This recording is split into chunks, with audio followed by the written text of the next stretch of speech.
I hope Endars has. Hello, guys. Hello. A second. Oh yeah, we got them. Nice. So I gotta get you guys on stream as well.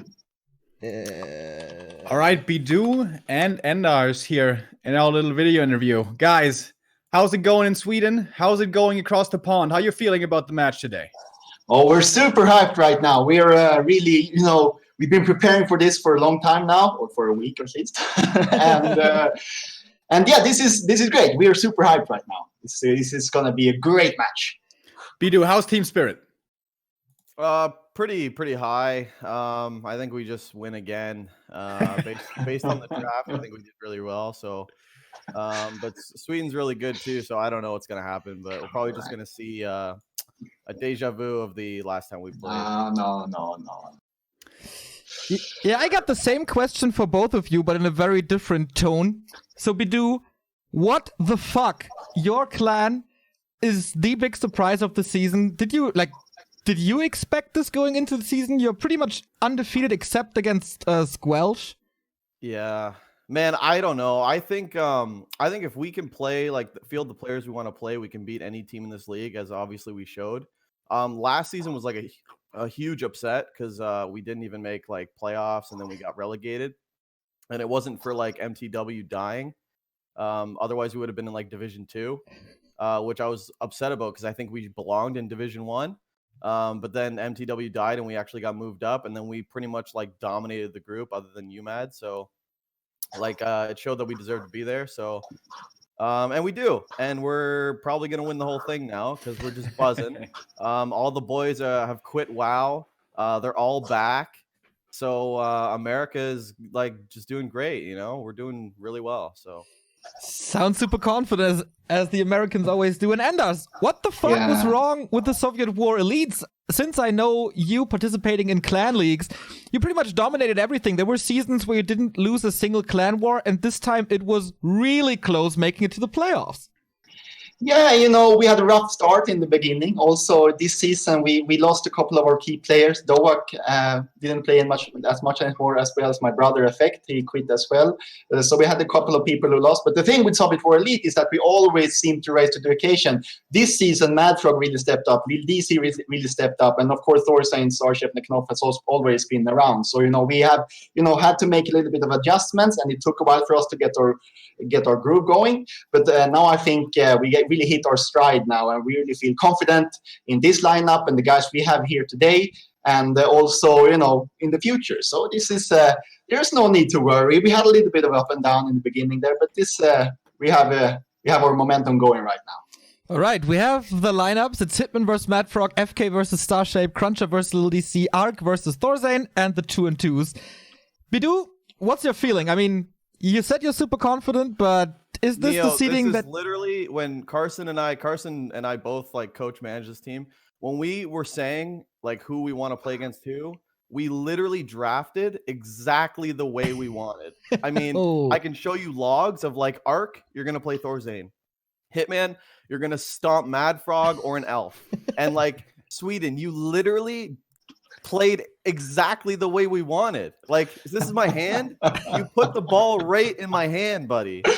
Like, this is not going to be good for you. Shit. I don't know. Like, Sweden's bouncing back. Sweden's doing all this. You literally played right into Belichick's hand, baby. Hey, man, you don't know what you're talking about, man. We were also talking about how Madfrog won't, he will stomp Hitman completely. Hitman don't know how to play against Madfrog. There's no way. And also, of course, we already know. Madfrog's 60% on Europe BNet. Hey, you don't know what you're talking about. Madfrog has been playing NetEase as a freak this week, man. He's in great shape.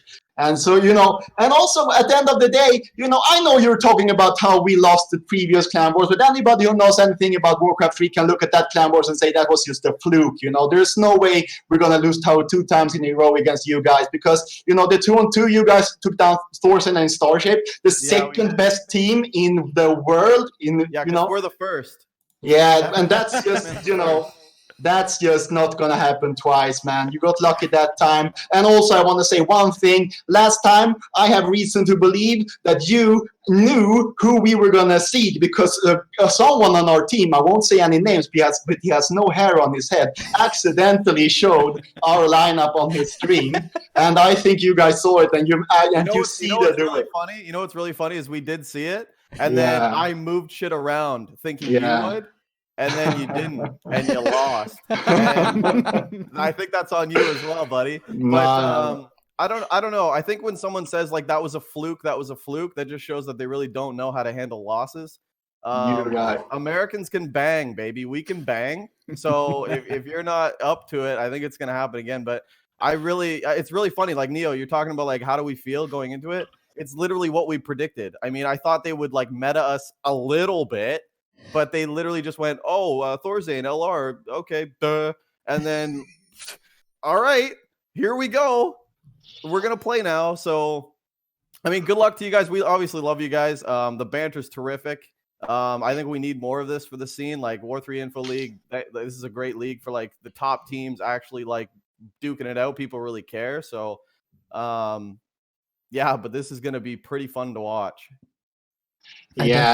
Strap in back to Warcraft because you're going to see a lot of W's for the Americans today. You know what I want, by the way, if we make it W3IL season 5 or whatever, and you guys meet again, it's going to be offline because Reforged and big. What we need is an octagon for you two. Actually, we put you in for the pre-match. That's what I don't know. The thing is, you have a Sweden and a Canadian. We're pretty nice guys, but I mean, this is just banter, but. Yeah, actually, I've been watching a lot of Todd MMA. I might be able to, wrap you up in a pretzel. You've been keeping up. You're talking about this W, but the only letter that you're gonna have to write today is the G, because you're gonna type the double G, man. And there's the only way this is gonna go down. And also, offensive GGs when you're not leaving. You don't know what you're talking about, man. I mean, speaking about lineups, we could have seeded anybody. We would have beaten you anyways. And also, where is Longwalk, man? We were expecting OC and Longwalk. We were afraid of those guys, but now we look at this lineup. This won't be any problems. You, Matt, we will see you in the finals, man. Longwalk said, I'm going on a bender last night. Can I sub out? And I said, I don't even think we need you tonight, buddy. It's all good. It's all good. So, and Ark has the Learning Night Elf YouTube series. You guys should check that on YouTube. He's a great player, and he's about to make some waves against Thorzane for sure. Looking forward to every single match. And yeah, that was probably the greatest pre-game talk we've had. I mean, last season was fun with Oceanus and all, but DuSt stepping it up in pretty much every sense that we have. Good luck to all of you guys. We're happy to be here, guys. We're happy to be here, and thanks for having the interview. All right. Yeah. Good luck, guys. Good luck. We'll see you on the battlefield. Same to you guys. Yeah, Good luck to both of you. I love you, Jiminy Crickets. Big kiss. Oh. Jag älskar er, as we say in Swedish. All right, guys, let's get the games started. All right. Bye, guys. See you later. Bye. Oh, wow. What a pre-game talk. I haven't seen, like, it's two cold countries, but they're bringing the heat for sure. And the first game is up. Do you know who's playing the first game? Mad Frog. Oh, wow. It is Hitman versus Mad Frog. Hype from minute 1 on. There is, of course, in the league, we played the entire clan war for the points. Here, if a team gets 8 points, it's done. The clan war is decided then. We're not going to play every single match, only the ones necessary. And yeah, for me, it's pretty much 50-50. When it's clan war time, the Americans are here. Maybe on paper, the bigger names for Sweden. But yeah, they have to be in tip-top shape to defeat America today. Absolutely. DuSt, as earlier said by Bidu, they weren't even supposed to be here, but once given the chance, the Americans show that they're the greatest in the world, as always. Well, second greatest, I guess. Coming into this with a lot of momentum. Man, possibly the breakout player of the year. I think has to be, right? Like yesterday, Kiwi Kaki gave him a run for his money, actually. Yes. But other than that, Hitman has been insanely strong lately. Mad Frog also a returning player, but only most recently stepping into the big rings, stepping into the highest level of competition. But with a very unique style. I think this is going to be a super fun match. Hitman, really execution and meta based and super strong in executing those strategies with his insane record shown at W3IL. And Madfrog, he's got his own meta going on. Yeah. So this is going to be a clash of styles here, a clash of generations as well. And yeah, one legend going up against a new legend. A future legend, for sure. Yeah, let's talk about Hitman a bit. You said it. Clean sheet for him. 2-0 against Agent. 2-0 against Johnny Cage. 2-0 against Spiral. 2-0 against Starshape. 2-0 against Terra. 2-0 against Sword. And Ido. Like, it's not that he had easy opponents or something that are kind of a tier below him. He pretty much beat kind of the star players of each. Well, not really, but he had tough opponents, especially Spiral in an Orc Mirror 2-0. That's pretty crazy. Yeah, absolutely. Hitman, he is the star player of his team, in my opinion, and is kind of expected to get a lot of points. You know, Bidu, he was very much enjoying the pregame interview, saying, we're gonna own you all over the place. But to be honest, they're probably banking on Hitman getting quite a few points here, getting perhaps 3 points for the team, you know? So does that put pressure on Hitman? It very well might. He is going into this as the favorites, no question, no question about that. But it's against Madfrog. He's not gonna be playing his super standard style because Madfrog does not play standard. Okay, here we go. A clash of generations starts the clan war. Hitman, 23 years old against Madfrog, one of the oldest in the entire league, 35, but passionate desire as ever. We go into match number 1. The system in W3IL, as always, if you win your series 2-0, you get 3 points for your team. If you win 2-1, it's 2 points for your team. If you lose 1-2, then it's at least 1 point. And if you lose 0-2, you go out empty-handed. Madfrog so far has lost against Lex, has lost against Lubba, but won the most important match against DV. He also lost against Neutron, but when it was important, he was there. And he got 2 points against Neutron and Lubba, which is pretty impressive as well. There is a lot of pressure on both of them. And here we see Hitman with an interesting building positioning on Twisted Meadows. We go for a Blade Master. We see the Burrow. We see the Shop and Barracks. This can only mean one thing. That is the Golem pull. Absolutely. That is all the rage nowadays. And this might be the first time I see it in a high-level game in the bottom left. This is one of the harder positions to pull it off in. Perhaps the hardest one. You can see there's no super easy trap for the Golem.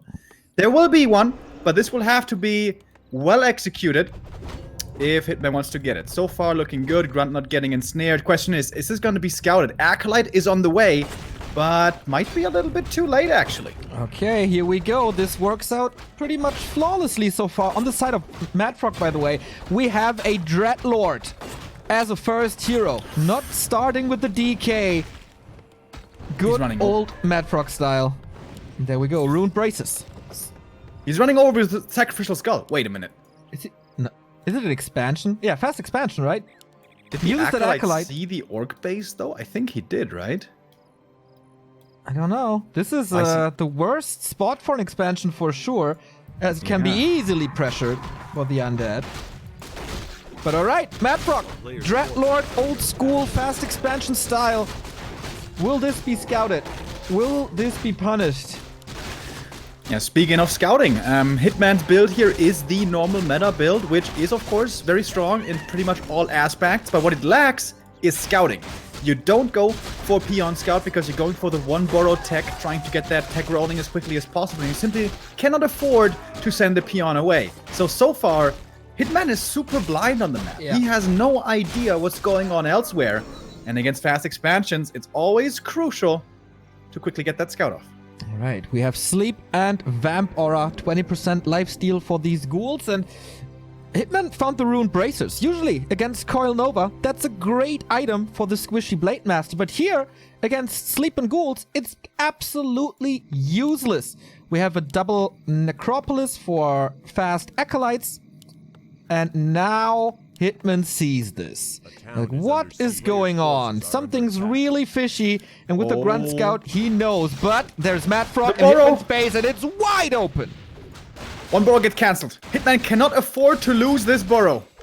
There's a lot of repair, even some sleeps coming in. Blade Master's returning back. Didn't have a speed scroll, a little bit slow. The grunt is blocked away.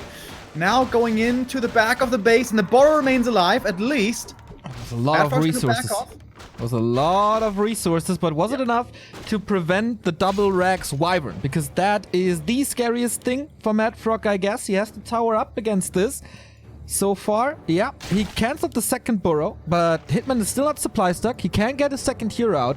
Might be a little low on grunts, but he is heading right over to this expansion. Mad Frog, are you ready? Players' forces are under attack. There's one narrow tower here, and one narrow tower alone in the early game is a big help already. Ghouls are coming from the main as well. 5 ghouls on the way over. Hitman, what's he trying to accomplish here? This is dangerous with the Nerub. Grunts could start dying. Of course, the nice thing is Blade Master can pop out the sleep-surrounded grunts, which is probably what he's going to do right here. And there we go. One big benefit of the Blade Master early game against the Dreadlord. Okay, lots of ghouls coming in. This definitely helps in this defense, as well as the Vamp Aura. Blade Master still good damage, but lots of Windwalks and not a single ghoul killed, right? So Hitman has to rely on the tier 2, going Shadowhunter, going 1 Beastery. Is there gonna be a second one? Claws and lumber for now. All this time of the peons inside the burrows makes it so there's not enough lumber for the double beast. And yeah, but we talked about this before. Like, Hitman, he's a great player. He plays against standard on netties all the time. But how often has he played against this weird Dreadlord style? Yeah, that's the question. How can he adapt to this? We have a couple of supporters coming in. Thank you, Madcroft, for the host. Lots of subs. Thank you, Viking Jones, Nis Nairo, Baseline with a 2-month resub. Leap Oik, thank you. Cillian Ikea for 32 months. For Glory Heaven with a 10 euro donation. And Cheeky Wanker with a 17-month. This is a great start to the broadcast. Thank you guys very, very much. We get a Scroll of the Beast. We get level 3. And a Shadow Priest for healing.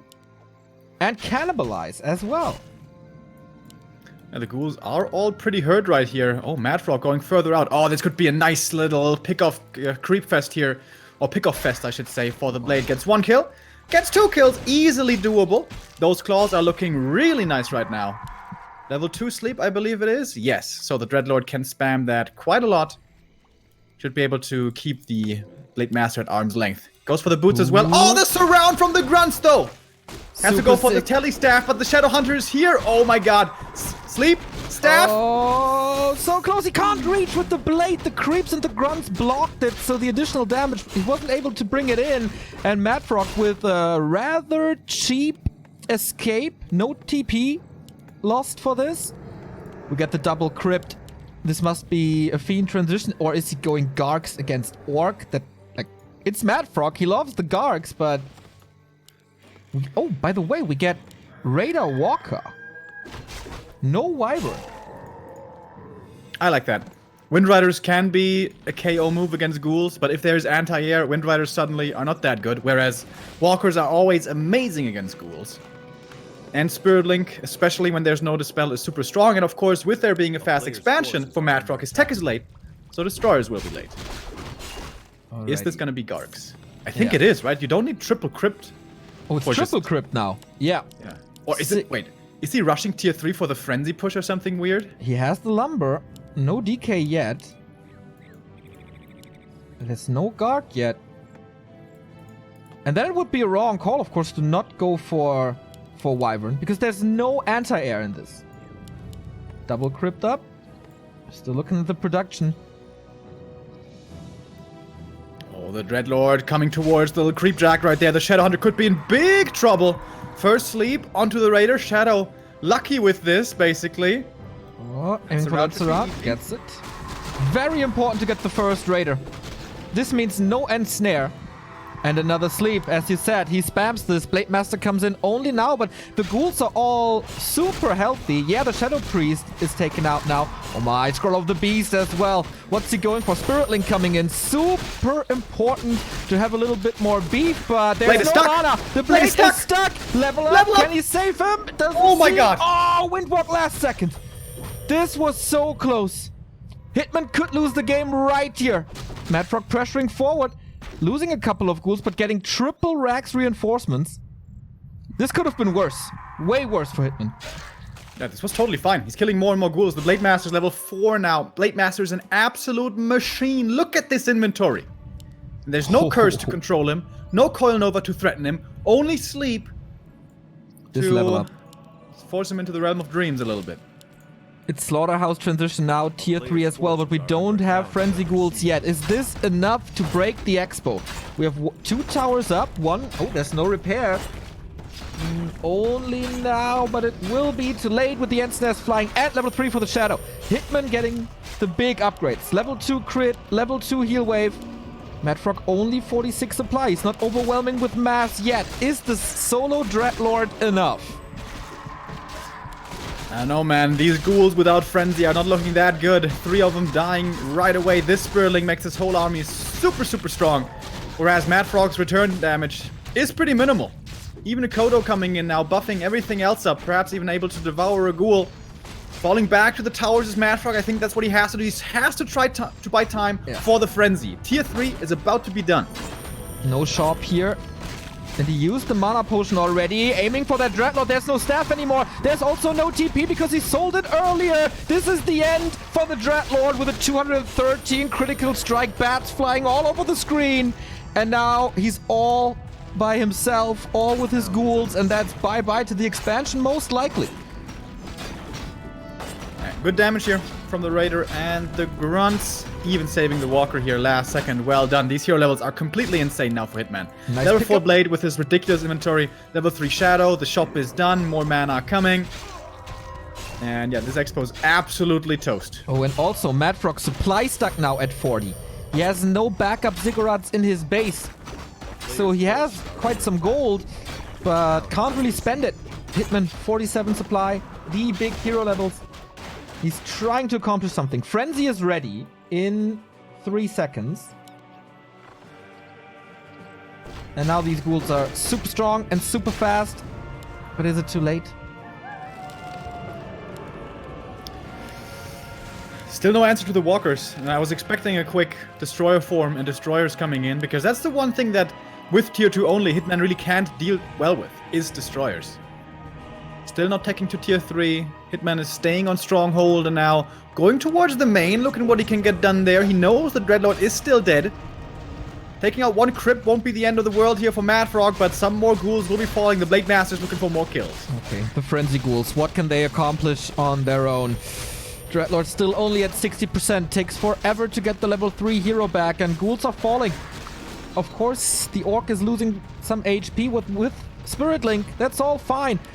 In combination with the heal wave, and we're close to level 5 Blade Master. These items are crazy. Players' forces are under attack. And there's still a mana potion.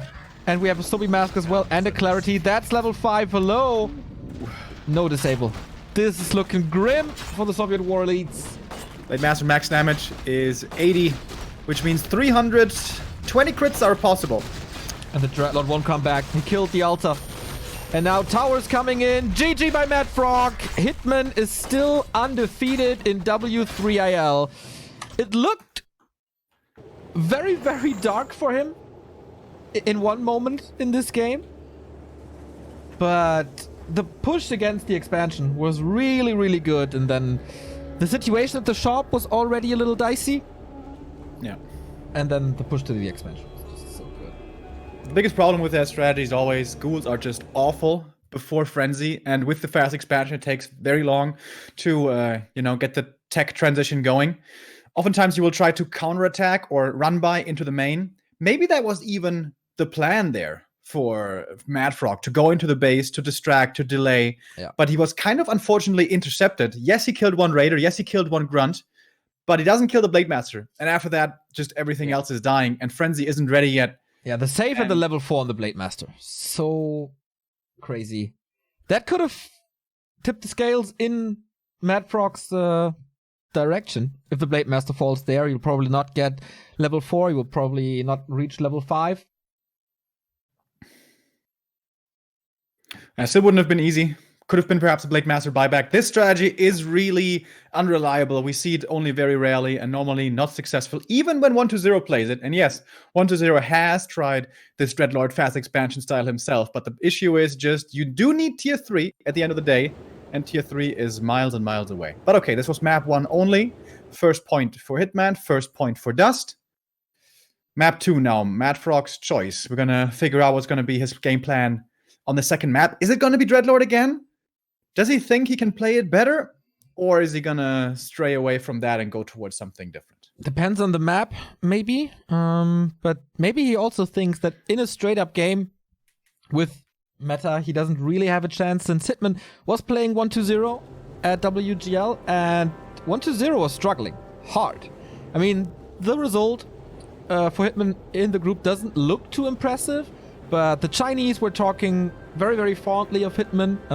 He gave him a big fight for this 2-0. Yep, absolutely right. That replay I remember being watched plenty of times on Concealed Hill, which was like 30-40 minutes long or something. Yeah. Bases all over the place. But Hitman looks to be feeling confident. He knows exactly what to do. He realizes his strengths and doesn't even sweat falling behind in economy early, as we saw there in game 1. Knowing when to strike at what time.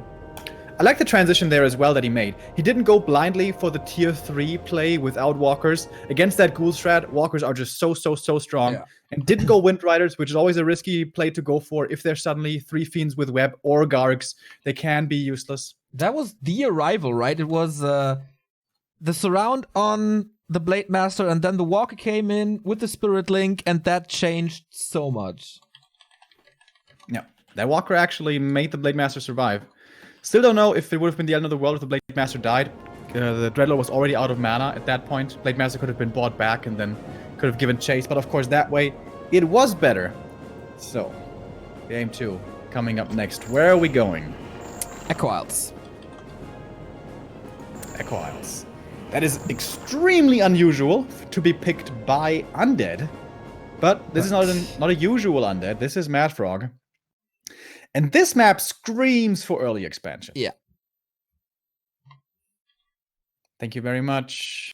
72B with a 500 bits. Ooh, sweet. Thank you. And we are loading into map 2. Mad Frog, as Endar said in our pre-match interview, grinding a lot of netties as well now.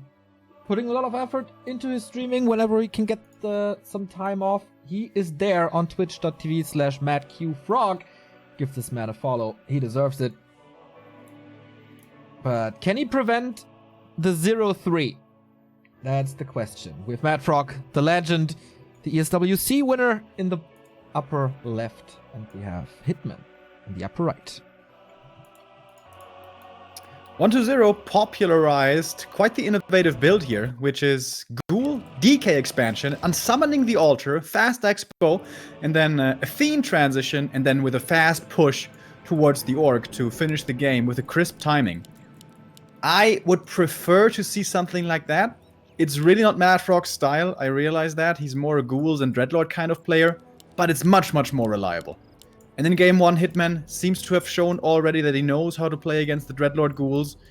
But guess what? Second Necropolis, this is very much looking like a Dreadlord once again. Alright, we have a Blade Master on Hitman's side, and what's the Frog going for? We're waiting for the Ziggurat to finish, and I do expect a Dreadlord as well. Patented Mad Frog plays in the early 2000s when he was at his peak after his time in Korea playing for SK Gaming. And there we go, Dreadlord number 2. Alright, he's gonna try it again. So this is gonna be interesting to see. Despite the loss, he attempts it once more. What's he gonna do differently? What were the big mistakes? I don't feel like he made big glaring errors. I think it was just a weakness of the strategy. But if the idea is to run by into the main, this is actually an excellent map for this, because normally the Orc in, sometime around the mid game will always be at the southern side of the map, because there's the better camps there. Only good camp in the north is the marketplace. Nothing else really is valuable. So perhaps a run by can catch Hitman off guard. If we do go to an early expansion play, which, well, it does pretty much have to be. Also, not saying that this was the reason for Hitman's win, but his items were really, really good, especially after the Rune Braces. We had so many claws, Boots of Kel'Thalas, Subi Mask for the Shadowhunter. Picture perfect items for the American.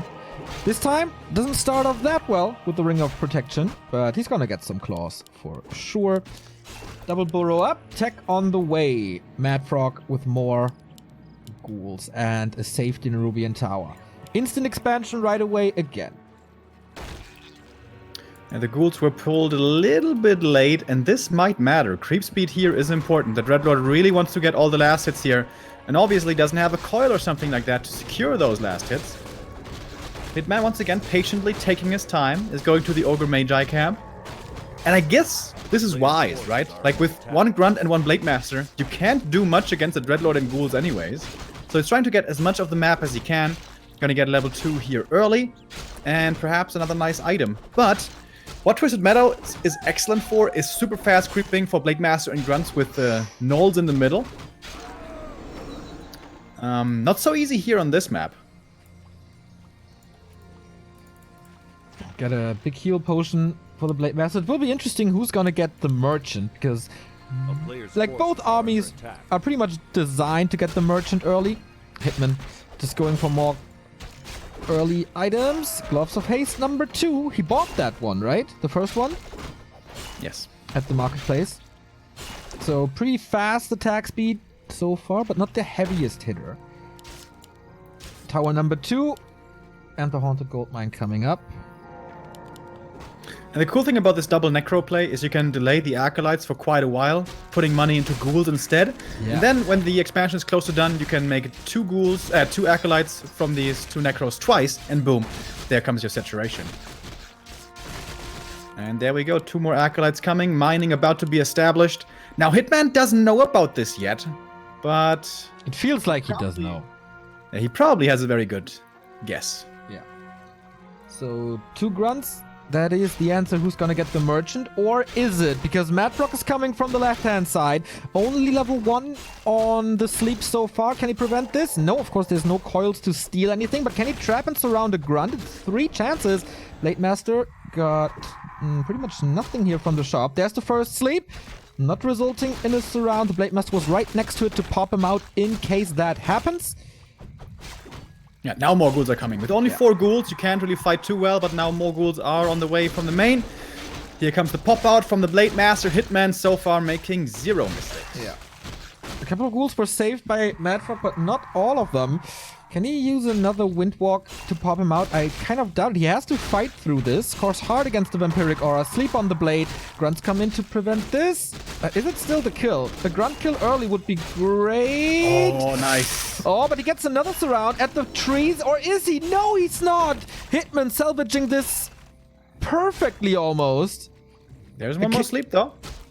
Kingdom for Koya. There's a speed scroller as well. He gets one. Trying to wake him up. But not really happening. He needs this kill. He invested so much into this. The speed scroll is still running and the surround is not closed. Oh no. This ghoul has to block and he does. Does he have enough damage? Doesn't seem like it. Oh, wow. This hurts. This hurts real bad. And the Shadowhunter comes in for the rescue. And the only one who gets some kills is Hitman. Really well done, Hitman. This was basically perfect trading by him. Perfect item usage, perfect usage of Windwalk as well. Just all around stellar. And, well, we see the downside of the Dreadlord once again. When you're playing against a good player, it's not that easy to get those kills early on and start to snowball. We have the second crypt. The tech started only now. Hitman in the base, again deciding to go for Raider Walker. Finishing the shop creep solo experience for the Shadowhunter as the Blade Master can easily go for this expansion. Maybe even cancel Ziggurat. Not sure if the DPS are enough with this, with the Nerubian Tower, and maybe incoming slow.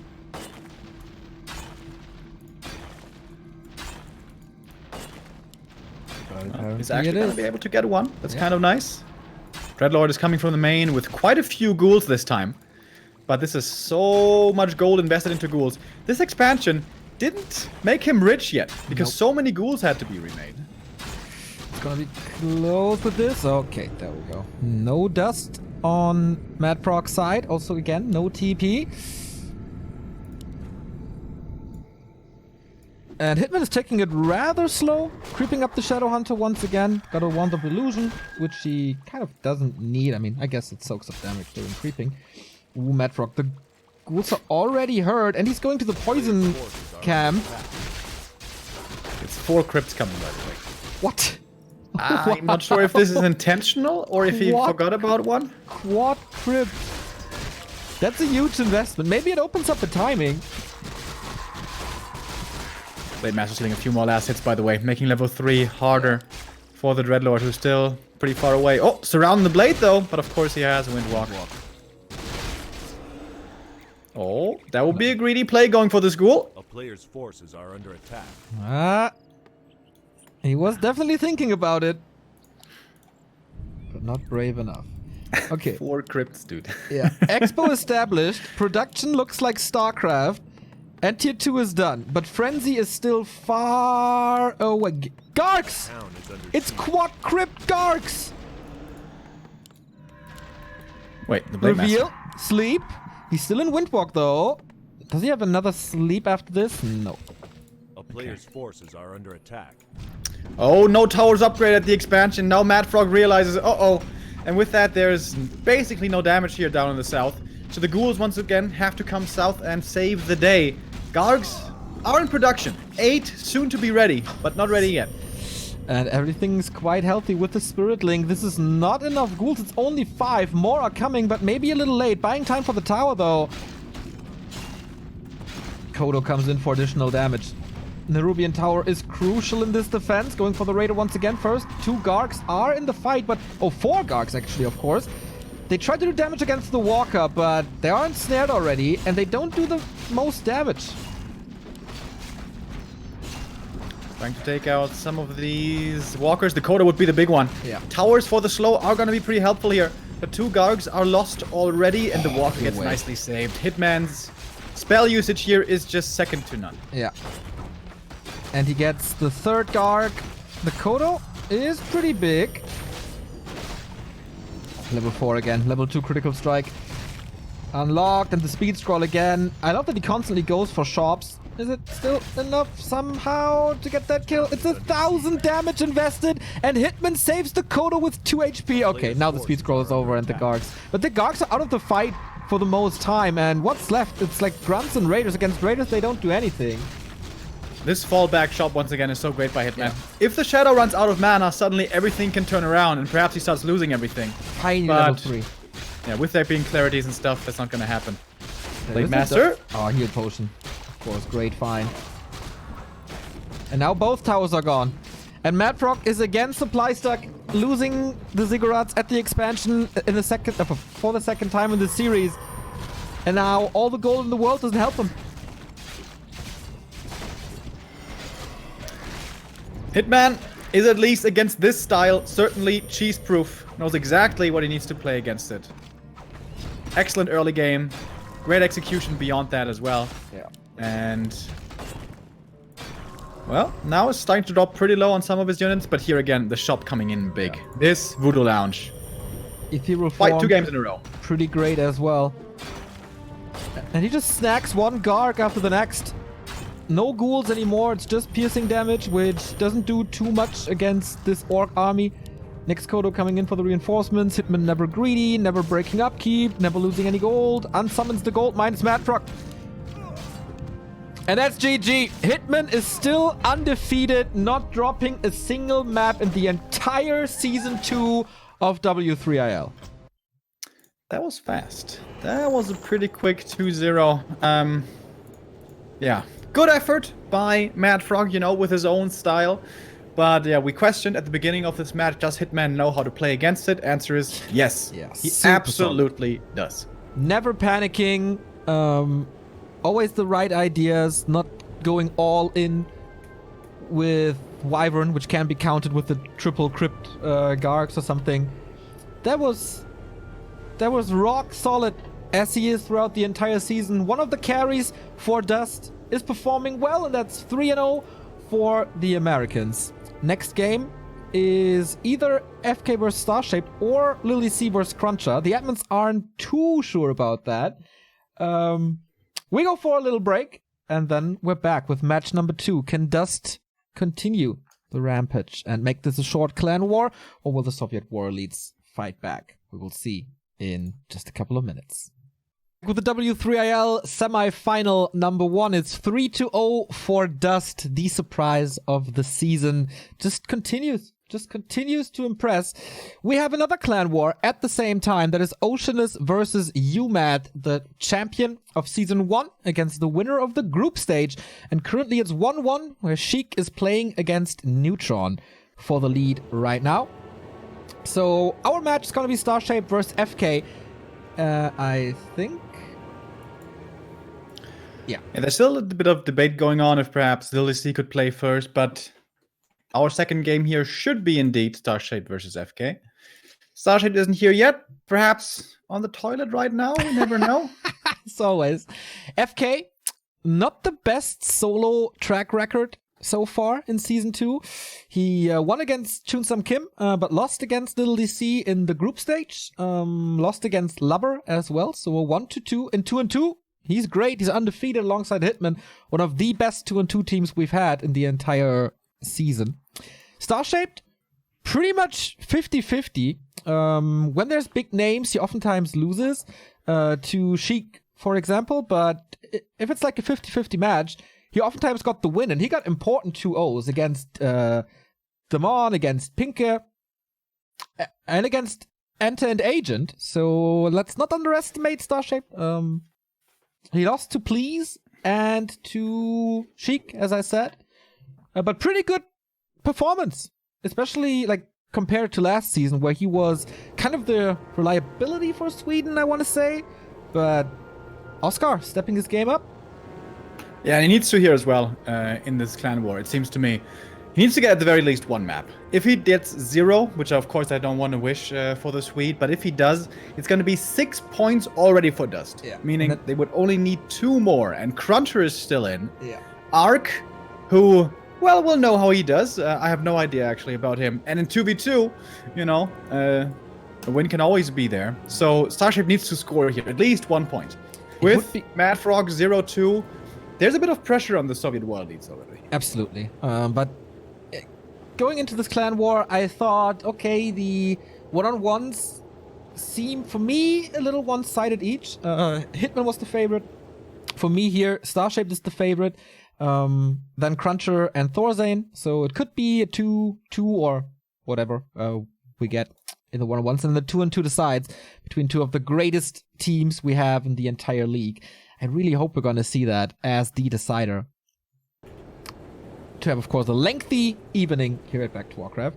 We have a couple of new subs coming in to support this channel. Thank you, Mr. David Ross, for the 27-month resub. Thank you both for the super professional coverage in China. We tried our best. Thank you. Aragon Wong, the god behind glhwar3.com. It's 12:40 a.m. here. Let's have some Warcraft. You're quite crazy. You know that, and we love you for that. Josan Leclerc for the 6-month resub, hype, and Vampire for 8 months, sending a less than 3. Thank you very much. Hope everything is good over in Taiwan. Wong, glad that you're tuning in for the finest that we have here in European Warcraft. Yeah, Wong is translating a lot of news from China and providing news for the Western scene as well. glhwar3.com. Next to Warcraft3.info, the best source for Warcraft 3 information on the entire internet. Check it out. Bookmark it, guys. The hottest news, always from there. Also, Lord Helmy, thank you for a 51-month resub. That is more than 4 years, man. That's crazy. You can, like, divide by 12 really well nowadays. Training, Neo. Practice makes perfect. All right, sometimes these subs confuse me. Like 72B. We had him earlier. It was the bits, though. Now subbing as well. 72B with a double trouble tonight. Thank you very much. Yeah, we had a great stream yesterday. Seems like we have a great stream today as well. 1,400 viewers already. Without a lead-in, that's always very, very cool to see. It's not the Lins and Happies of this world here in W3IL, but it's just the system, the tension. We had the pre-game interview. I think that shows pretty much everything you need to know about W3IL. So whenever there's a cast, and even if it's after like 20 hours casting at the weekends, always puts a smile on my face, and these games are so special. In case you haven't seen it, last day of the group stage, just unbelievable. Yeah, WC3 of course, every one of you should know by now, this league is actually a very good advertisement for them, isn't it? And one of the many features that the site has is newly there's betting available as well. Not with real money, but with virtual coins. And that was really close between the two teams. 700 coins bet on Soviet War Elite and 625 for DuSt. So a slight lead there for the Swedes, but only by a small margin. Yeah, but kind of surprising. But maybe the Americans gathered their fan base and they all bet on them. I mean, why not? With Hitman and Cruncher and the strong 2-2 team, they are suited very, very well for this league. Yeah, really looking forward later to Cruncher, who we saw being so strong before. But now it's going to be Night of Mirror time for us. FK going up against Starshaped, where the Swedes are in a bit of trouble. They need to start scoring some points here. Indeed. So we have Starshaped for the Swedes in the upper left of Terraner's stand. We have FK for DuSt in the bottom right in the yellow. So, as we said, Starshaped a little bit under pressure, as Hitman got his 3-0 win over Mad Frog. If this continues with a DuSt victory, Soviet War Elites wouldn't look too good for them. So what's it gonna be? Americans have always been big fans of mass hunts, and Starshaped is Mr. Mass Hunts. But so far, safe Engine of War creep at the shop. Can't really be harassed. And no Hunter start. For FK, we don't see an Engine of War yet. Yeah, no Agent of War, this must mean hunts. If there's no Agent of War, that means hunts. Unless he has some new meta stuff that nobody has ever seen. But yeah, this very much looking like hunts indeed. Question is, what first heroes do we have? Starshade is a big fan of the Podem. Keeper of the Grove. Keeper against Podem. FK with the Podem here now. Alright. I think Starshade is having a hard read. Like, if you want to play Podem, if you want to play Keeper Hunts, excuse me, why not go for the Merc Camp first? Well, the only reason not to do that is if you're fearing harassment first, and no Night Elf really does harass unless he's playing a Huntress build opening right away. This looks like Starshaped has absolutely the perfect read on this game. Also, Keeper oftentimes finds himself ahead against the Podem. Despite there being Aura, Keeper has something possibly stronger in smaller fights, which is Entangle.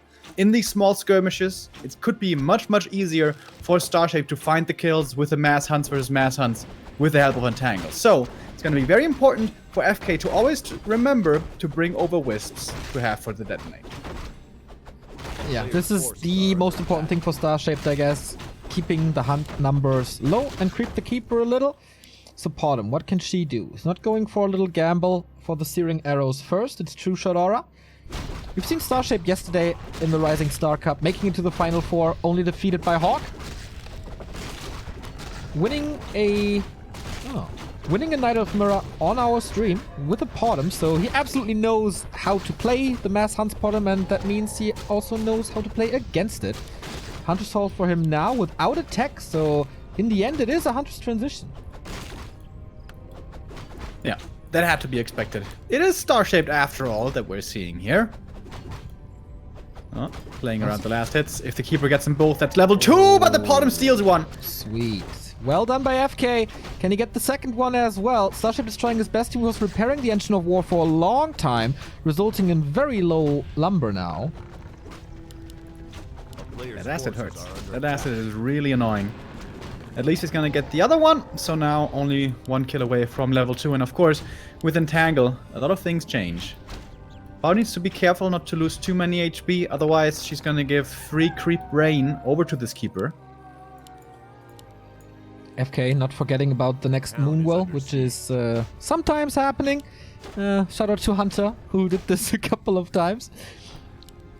So he will be the first one with a good number of hunts. But how fast can Starshaped keep this up?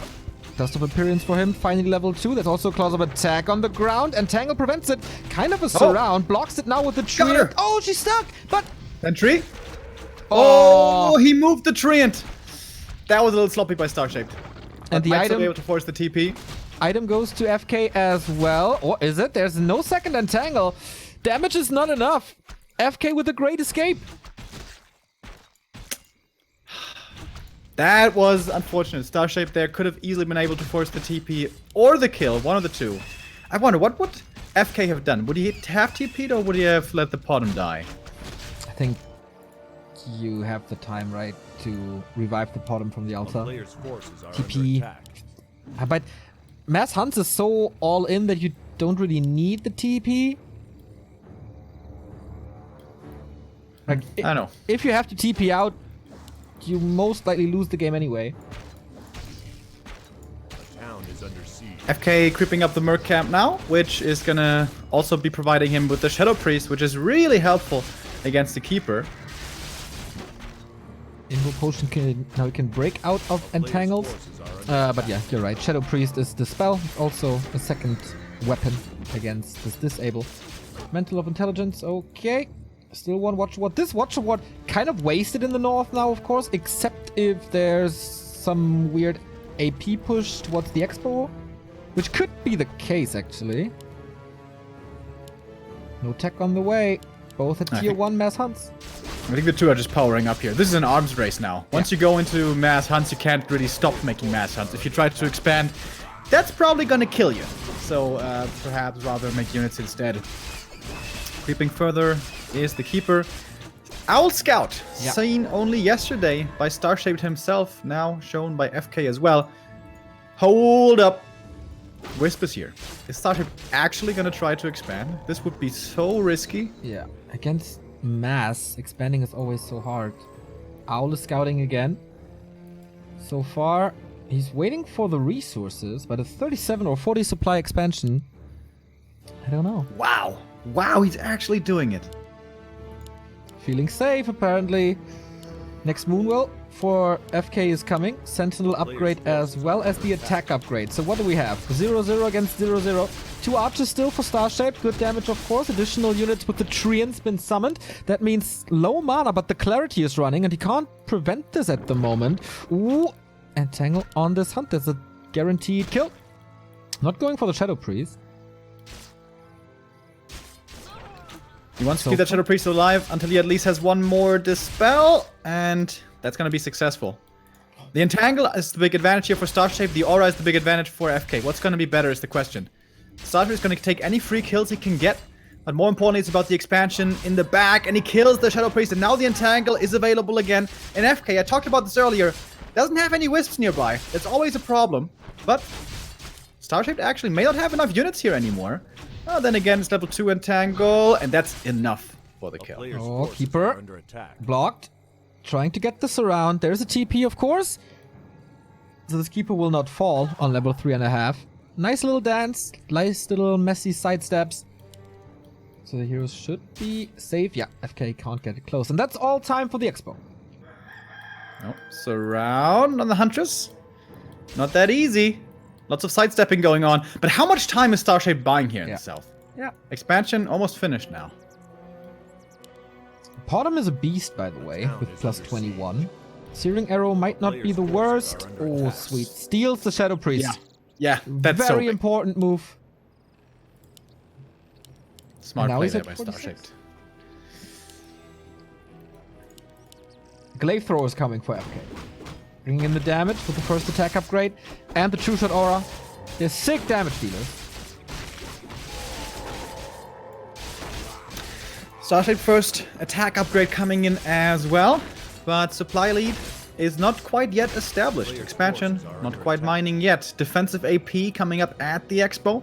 Good against Hunts, but normally doesn't stand very long against Glaives. However, only a single Glaive so far. Owl Scout again. This expansion has not paid off at all. FK is your push in time. He's building another Moonwell. He's bringing in Wisps, and it's actually an AP push. Ward is gone, but Starshaped sends one single hunt out, sees this coming, has time to prepare.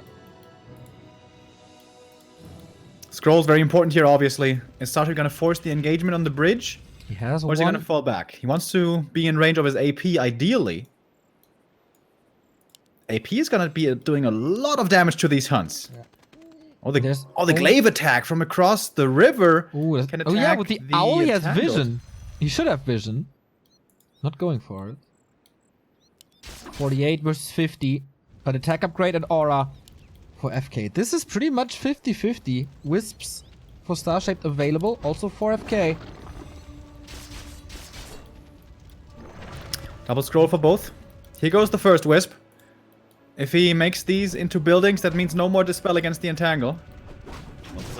Okay, big engagement now with the protection scroll. Can't be dispelled at the moment. The wisp sniped out early for FK. So at the moment, nothing against the entangle. Okay, scroll protection now as well. The glaive not doing anything against the hunts, only against the AP. Both still holding on to the heal scroll. There we go. FK uses it. And the tower is gone. So now the big damage comes into this fight. And the bottom is level 4. Searing arrow immediately. What a damage dealer now. Heal scroll there by StarShape was pretty nice. StarShape does have the supply lead, but I think some of that is stuck still in production. This is really close between the two, actually. The entangle, by the way, on the Berserker was so nice. He wasn't able to do damage for the longest time, and now will be taken out with the little pigeons flying. Level 4 for the Keeper, has one more entangle, and everything's about to die here for FK. This game suddenly is looking horrible. Keeper bloodthirsty on the chase, following these huntresses, gets one kill. Will get a second one with the entangle. The bottom actually is surrounded, but is going to be safe. Fights her way out, might lose one more huntress, but StarShaped has held at the expansion, and now in a great position this game. Close to level 5 is the bottom. That might help him. But what now? Double income for the Swede. Still at around 50 supply. And yeah, there needs to be a recovery for FK and then another big push. I don't know if he has it in him. If StarShaped goes to the south shop right now and steals the scroll, that would be so smart. Yeah. But there's a lot of hunts here. This is a little bit dangerous. He may need a telestaff to get back. That's another 150 gold. He has the income, I guess. And he steals the scrolls. Both of them. Doesn't telestaff back, though. Oh, okay. Picks up the wand. He has the resources. Ah, now here we go. Miss Rayleigh a little on this hunt. Will be missed in the fight. And FK trying it again. Where is the glaive, though? Oh, was quite hurt. That's definitely missing in this fight. Triple scroll versus zero scroll. Yeah. This is a disaster. First scroll popped early. Of course, StarShaped has plenty of them. And look how he's protecting his own shop so the bottom doesn't get more scrolls. This is so smart by StarShaped. Protection scroll coming in now, which essentially equals out these upgrades, actually. Because there's a one upgrade advantage for FK. But what he didn't bring this time is Wisp for the detonate. So this entangle grants StarShaped another kill. Now the Wisp coming in. That was a big detonate against the scroll, actually. He needs to kill. He needs the level 3 aura. And he's getting close. Oh, TP's out. Forces the heal scroll. And saves a lot. Was that enough? Still 2 bases for StarShaped. More hunts streaming in. He's breaking upkeep now. Still superior economy as FK broke upkeep as well. Nighttime now uses pretty much, yeah, all his moon juice. Double glaive. Triple glaive. I love how StarShaped is just literally playing hunts only. Nothing else. Wait, this The is 4, HPM 6, is off the 8, charts. 10, 13. About to have 15 hunts here for Wow. StarShaped. It's 2 control groups.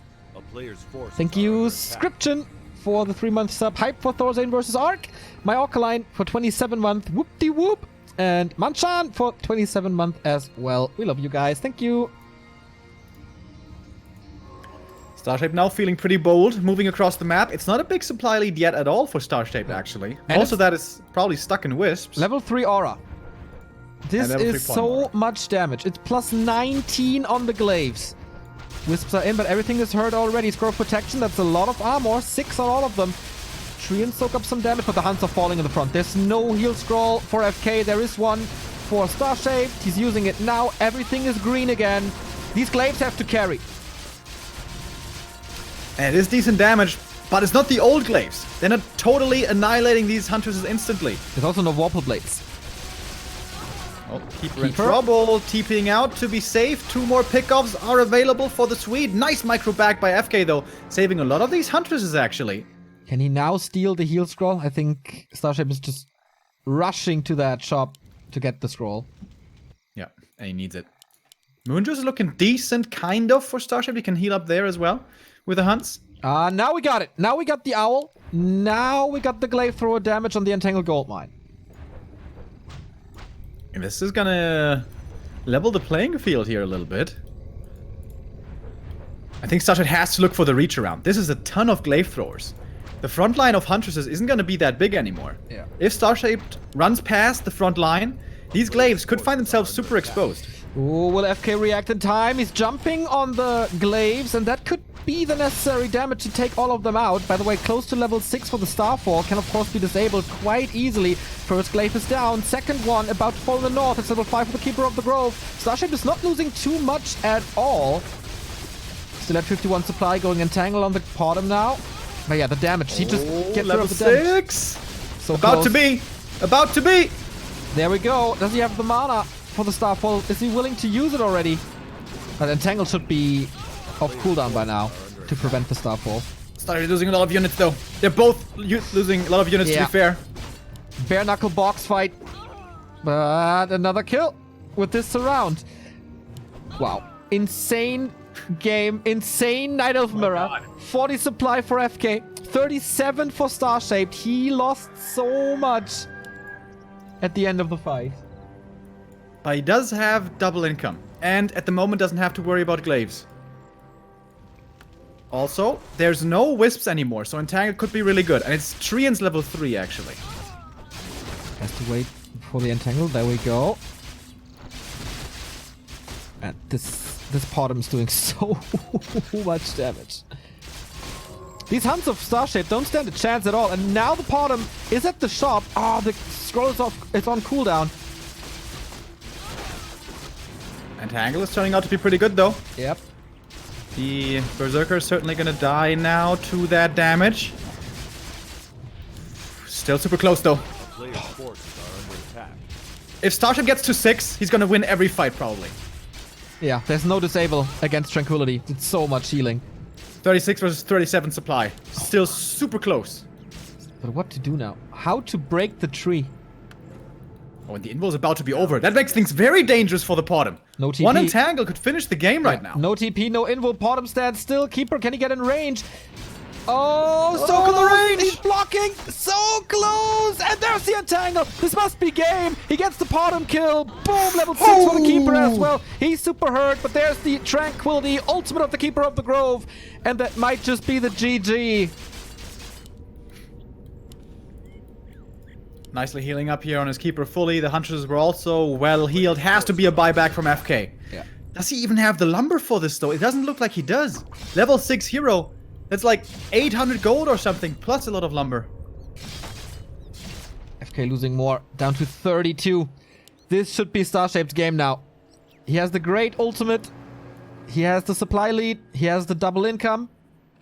Is there one Starfall play in FK? He's rebuilding the bottom from the altar. He can always react to the Starfall with the staff. Something that I weirdly know from noob days when I was playing against bots. You cannot invul plus Starfall. It disables the invul. Yeah. Anti-magic might work, but that's tier 3. That's not gonna happen this game. I think like his best guess is what he's doing now. Zeppelin, bottom drop into the base, and maybe a split attack, so it forces the Keeper to defend at home. And then you have your Hunts and Glaives or whatever you have trying to take down the expansion. That's his best shot, right? But at the moment, he's playing without a hero. This Zeppelin drop is nice. Threatens the expansion. And might buy time for the bottom. A lot of Huntresses here at the expo. Keeper staff is not ready yet. Starshape is going to be so afraid to TP back home. But he knows. He knows the bottom is still in the altar. The town is under siege. So it's 70%, and the SimCity here is nice. Not much surface to attack. But he's reaching around. Oh, with Truians now. That opens up a lot. Double Dispel by FK pretty much instantly. Still needs repair. And that's so hard to do against the bouncing glaives.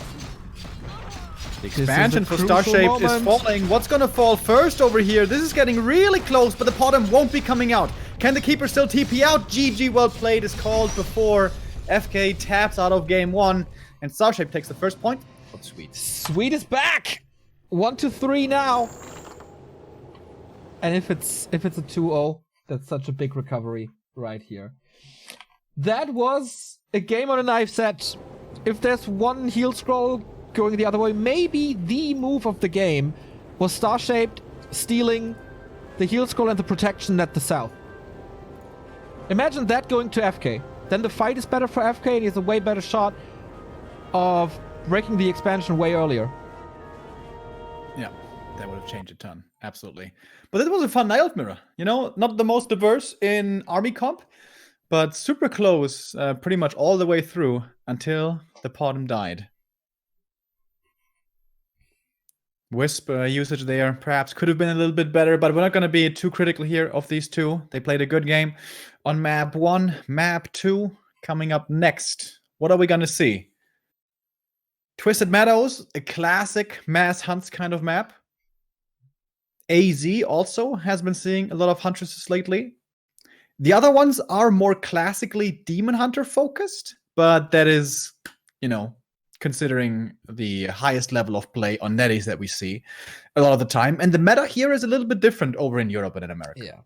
I was like kind of looking forward to Twisted because it's also definitely a bottom map and there's some great AP pushes possible, Zeppelin drops possible, and all that good shit, but Starshaped, he just hates me. He vetoes it right away. Yeah, which I find surprising. It seemed like he is, you know, confident or at least feels comfortable in the Hunt's Mirror. But TM is a weird map. There can be trees everywhere. Suddenly your opponent is level 5 and there's like glaive drops in the back of your base, something weird. So always a bit of an oddball. Concealed, vetoed by FK. I guess. Once again, the vetoing process turns out to be a little bit more complicated than assumed. But the admin, Lino here, thank you very much for being with us, is on the case. Yeah, it's really cool to see more and more people becoming admins and helping out in the scene, especially with Reforged coming. That's so important. People like Lino, or No Hero, or Xander. Since we lost quite a big number of admins, or like the big admins and organizers in the past 13 months, Ugri gone, 100 kg, not as active anymore. Of course, the legend Duro announced his retirement as well. Time for new people to step it up. In the W3IL Discord, you can just contact the organizers if you want to invest some time and help out. And it's a really cool bunch of people. Like, I've spent multiple evenings with New Hero now. You got to know him as well. It's just nice to hang with them. Absolutely. And if you guys want to become part of the online Warcraft family and want to invest a couple of hours every week into tournaments, yeah, we need more admins. More admins are always appreciated. Close to 2,000 viewers here. As we're waiting for match number 2, we have AZ, EI, LR, and Northern Isles left. Waiting for Starshaped. Waiting for Starshaped. How often we've said this on this stream. Waiting for Starshaped. But we are patient. To a point. Yeah, Never knew there was so much deliberating going on in Night of Mirror. When I play Mirrors, I'm normally just like, I don't like that map. I don't like that map. Let's go. But Starshaped, he's thinking of all the ins and outs. How many Huntresses is he going to need in which map? Northern Isles is out.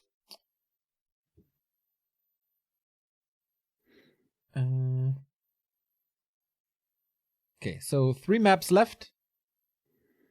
Echo Isles is out as well, so either AZ or Last Refuge. Next one will most likely be AZ. Which again has seen quite a bit of Huntress play lately. LR really isn't a Huntress map, so let's see what FK chooses. Yeah, AZ it is. Classic. We've seen a lot of Night of Huntress plays here from OC, for example. So I wouldn't be too surprised to see Hunts here. Or at least a Archer start Hunt transition.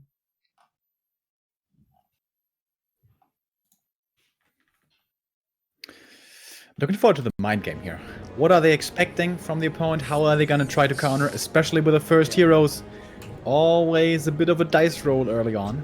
Usually AZ is a pretty classic bear map with a lot of Zeppelins involved. I doubt that they will see this here. Yeah, I don't see any of the two players going away from Hunts. On LR maybe, but on AZ, I don't think so. You can creep up quickly with the Bottom to level 2, go harass. Really hard for the Demon to creep up if there is a Demon Hunter play. But what heroes are we gonna see? Who's gonna come out ahead in the mind game? We're loading in. Map 2. Okay, AZ it is. And we go. Will it be a 3-3? In the end of game 2? Or will FK... Like, one map for FK would actually be super important already for DuSt. Yeah, this is where this special rule of W3IL comes in really impactful. Like, this map is gonna be basically a 3-point swing for FK. If he loses here, it's 3 points towards the opponent, and if he wins, he's gonna get 1 instead of, 0 only. And with a chance of a 2-1, of course, in the end. So, always feels bad if you don't get one single map and you give the opponent 3 points. But now, it's hero choice time. So, the mind game here is, Demon Hunter can always be played, always viable, but has issues dealing with Potom mass. Potom can be played pretty well, but can run into issues against the Keeper of the Grove, because entangles start flying, you lose Huntresses one after the next, and you don't get to critical mass. And of course, if you go Keeper first, he can get hard countered by the Demon Hunter. So, what is it? Potom for Star Shaped. Okay. And Keeper for FK. Okay, they're switching it around. Reverse. Yeah, true. So it's a Potom Archer opening for Star Shape. That's kind of weird. Yeah, he's definitely gonna go for Hunts, but the first Ancient of War creep for level 2 is just so beneficial that he's gonna go with 1 Archer at least, maybe 2, into very, very, very likely Huntresses after that. From the other semifinal, by the way, we have an update. It is 2-1 for Oceanus. Neutron with a big point against Sheik, bringing the lead for the Canadian base clan Oceanus. Important first victory there for Neutron. Look at the lineup. It seems to me like UMAD is a bit of a favorite, actually, in that match. But yeah, we're gonna be paying attention to that as well. So here comes the Keeper and Ancient of War. Hunter's Hall on the way. Double Ancient of War Hunts. Oh yeah, this is NA, boys. This is NA indeed. Starshape not denying this. No claw for him, but gloves, decent. Keeper, 0 experience, just instant harass with the mass hunts. This is what you have to do. Will be too late to steal any creeps, as he did on Terranas. Ooh, and Tangle against Archers. Thanks to Elun's Grace, of course. Not the greatest damage. I don't see him get any kills early. And then there's a lack of treants for creeping. Not sure if this works out too well, actually. I mean, it's kind of what he has to do. With this opening, you can't really go treants first. What are you going to do? Go treants and creep the green camps? That's not very effective, and the big camps are too hard. You're waiting for the Huntresses, and you're trying to slow down the opponent until the mass hunts are coming in. Starshape didn't go for the lightning shield creep, so he was a little bit slower, so he wasn't able to get the next green, which means he's not level 2. So that's a bit of a problem, but now coming in. Only single Archer, by the way, not 2 Archer. Keeper looking for a bit more harass. Gonna force a Wisp Detonate here at least. And yeah, wisp detonates are going to be key in this game. Starshade, when he moves out on the map, always has to remember to bring wisps against this keeper. That's the level 2, and now I'm curious. Oh, Searing Arrow it is. I thought maybe we see the Owl Scout again. But on a small map like this, maybe not as good as it is on Concealed, Twisted, whatever. Terranas.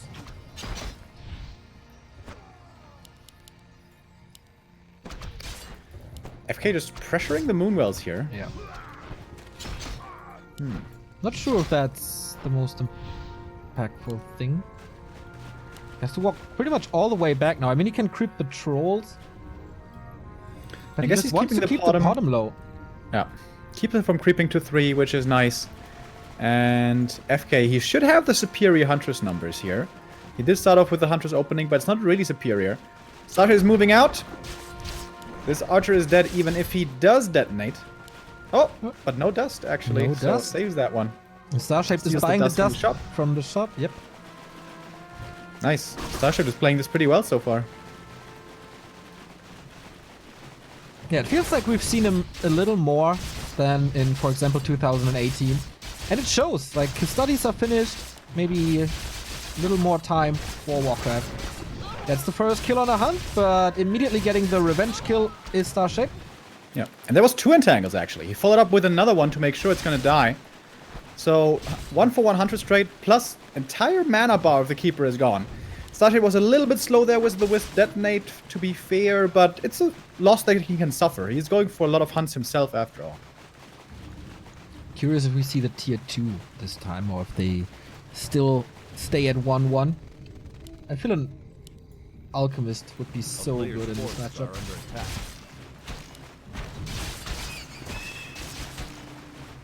A bit more creeping here in the middle. Oh, these Wisps are good snipes. Starshade's Wisp control and movement isn't absolutely perfect, which of course is pretty high criticism, but you know, that's how I think of Starshade. I know how much he is capable of, so I'm expecting a lot from him.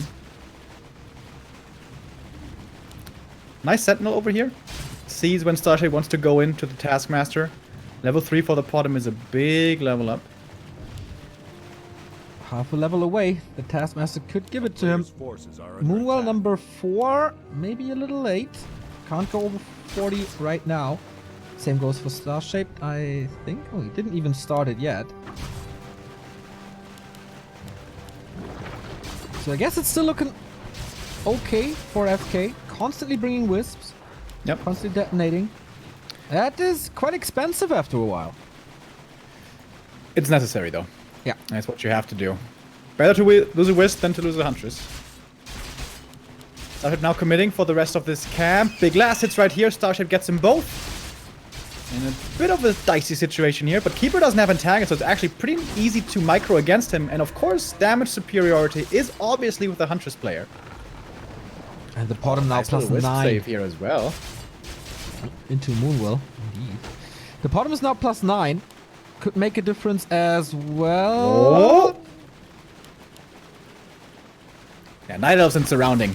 We know how that goes. A player's forces are under Tier 2 tech by FK. 1/3 done. Starship not following yet. He's only at 40. Little dive right here. Starshape is creeping up to level 3. Like, creeping, not a priority for FK at all. town is under siege. Getting one Moonwell here would be pretty nice. Oh, and we have a Zeppelin coming in. That's a cute play. Yeah. Hunts are all pretty hurt already. Gets the Moonwell, and that's big.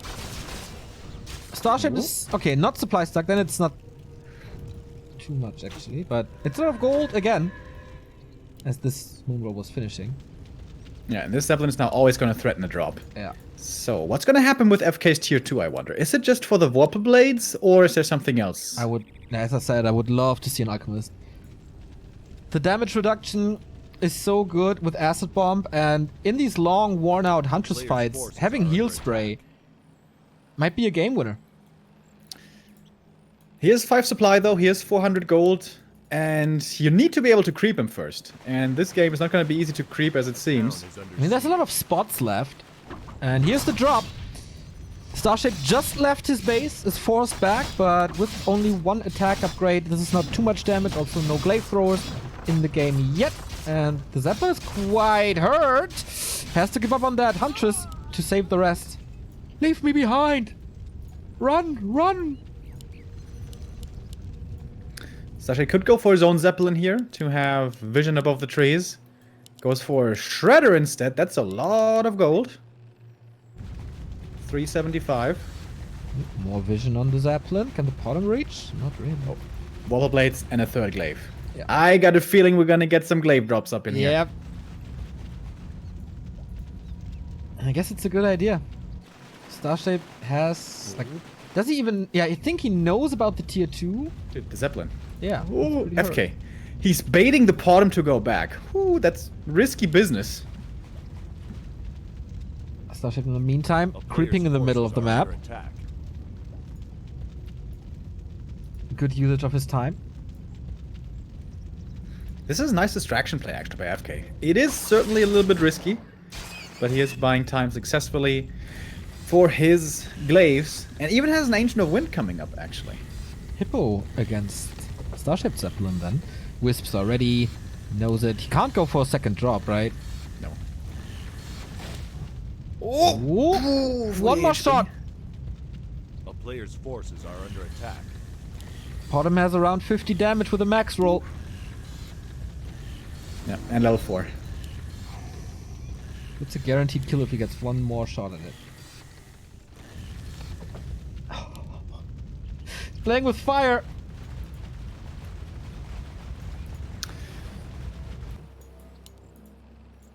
Panda second for FK. Not the biggest fan of this. A player's If he gets to forces are 3, under he's really attack. strong, but Yep. not easy to get there necessarily. He's under siege. Oh, and Starshaped going towards the main. If he catches out these glaives out of position, this would be outstanding for him. Oh, no, he's creeping instead, actually. Oh, the Zeppelin! The Zeppelin! Oh, no! He misses! Up the height! Oh, jeez. He lost everything! Hindenburg! Yep. That didn't go too well. That was a lot of food indeed. Down to 30. He has to hold somehow. I mean, okay, the glaives are not with him. He's reviving the keeper. Absolute disaster. Starshape with a nice snipe. Could be a decent defense. It's all walled off. There is an AP. But again, this also falls. And no revive from here. What can FK do now?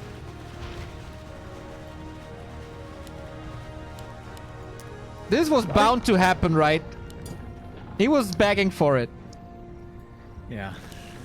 I mean, you can't actually get back because there's not enough space behind the gold mine. Smart by Starshape to creep the gold mine camp to be able to go for that snipe like that. It is a very good defensive setup here for FK, though. APs, Ancients of War, glaives. Yeah, the glaives are really Town is strong. under siege. 2 But Starshape upgrades is already. transitioning. Yeah, he's going to tier 2. He's going to glaives as well, trying to break the base. And we have good old glaive mirror, Remo. How much do we love that? Like you, I kind of liked it always. Oh, look at that palm damage. Player's forces Ouch. are under 1 hit, Jeez. 2 hit, 3 hit. That was 2 kills right there. He's such a hero. Look at this damage. Woo. It's plus 40 with her 2 spells. And these 3 kills are amazing for the glaive siege that's Yeah. coming in soon. Yeah. Best This counter hurts. against glaive is sometimes just glaive, so It's twice fight the fire with supply. fire. Twice the supply for Starshape now. And tier 2 is finished. 4 glaive throwers queued and warple blades. And 2 are out already. Look at the bonus damage. Wait. Pot him. Go in range. Killing the glaive is actually better. Gets another glaive kill right there. Plus 19. Hello. Yeah, and the production is falling slowly but steady. Keeper will come back. But how to hold now with only 1 Engine of War? He's not winning any arms race. Finally another Huntress kill. That's actually the level up. but level 2 doesn't necessarily do that much, actually. Took him 13 minutes to get to level 2. GG, well played. Star-Shaped equalizes the series 3-3 after Hitman defeated Mad Frog. It's now the revenge for Star-Shaped. Very cool mirrors, especially the first one was just non-stop fighting. And yeah, Star-Shaped again, when it matters, he's there, getting the points for his team. We will see him later in the 2-on-2 alongside Thorzane against the carry of Team DuSt with Hitman and FK. Yeah, this was really important. Really important for Starship here. If he falls, if he loses, this is gonna be a super tough clan war. But now, well, we are all squared up, all tied up. And Cruncher versus Lil DC is gonna be our next match, giving one of these teams the lead. Oh yeah. It's gonna be a human versus Night Elf. Cruncher, maybe the favorite, alongside Hitman, the strongest player in America. And it is gonna be Cruncher versus Lil DC, so we continue with the one-on-ones. Who will take the lead? Is it DuSt again, or is it a turnaround in favor of the Soviet War elites? We'll see about that after a little break. We're back with W3IL semi-final number 1. Little report from the second semi-final. It is the equalizer. Sonic took one map off of side with match points now. But of course, we focus on DuSt versus Soviet War elites, where it's 3-3 at the moment. Lead for DuSt, equalized by Star-Shaped, and now we got the second star player of Team DuSt. It is Cruncher versus Lil DC. You're muted. Cruncher looked really good before he delved into the realms of Azeroth and was lost to WoW Classic for a while. Now is back finally in full force, as it seems. Lil DC, on the other hand, he has most recently been playing and been most active, and according to the Swedes, is actually super strong now. Is that actually true? Is he so strong, or is that just the Swedes being fanboys? We're gonna find out. AZ, our first map. Lil DC starting off with a rarity for nowadays' meta. It's a Keeper of the Grove. Yeah, no Demon Hunter. That is interesting. How do you want to deal with the Mountain King in the late game? Will there be a late game? For me, Lil DC has been hit and miss in his clan war performances. Sometimes he was the absolute carry, especially in some old King of the Hill NGL formats where he got an all kill. But I always feel like, how does he deal with the pressure? I'm not too sure. Cruncher, rock solid. He has his very, very own style. We saw that in the WGL qualifier in summer. This game against HTRT on Turner stand, man. What a glory this was. So let's see if he goes more with the meta now, or if we'll see some Dragon Hawk, Blood Mage things. Footman threatening some last hits, while DC is creeping. There we go. Pretty much perfectly executed by DC so far. No Ancient of War denies just yet. If he doesn't deny this one. Whoop, which he doesn't. Well done. Legend goes last. On the other side, Archmage is catching up. Level 2 for him as well. Bad items though. Gloves and gauntlets only. No claws, no circlet. Thank you, Mato, for the Prime sub, by the way. Items for the Keeper really poor. What you want is mana and damage. And, well, he got hiding and tankiness. Ring is nice for the Alchemist, but for the early game doesn't do that much. Normally, back in the day, we always said, don't let the Keeper creep freely to level 3. Harass before that on level 2 with footies and such. But for the time being, Cruncher is just power creeping himself, going for the standard level 3 creep route. That is level 2 at the lab in the green, followed by the kobolds and the green next to your main, lining up perfectly for level 3. For the human, that's going to be very, very quickly doable. For the Night Elf, a little bit more slowly. Important for DC to get these last hits right here. And he does get all the kobolds. Okay, no level 3 yet, Cruncher, with a little bit of an advantage here. That means there was... Okay, there's still one kobold left, I guess. But Entangle, right-clicks, nice deny by Cruncher. Important. Really important. Instead, one more kill, it would have been level 3 for the Keeper. Goes to the Moonwells, heals up nicely. I like the Water Elemental Scout here. Being sent in, knowing that it's probably gonna expire. Not quite.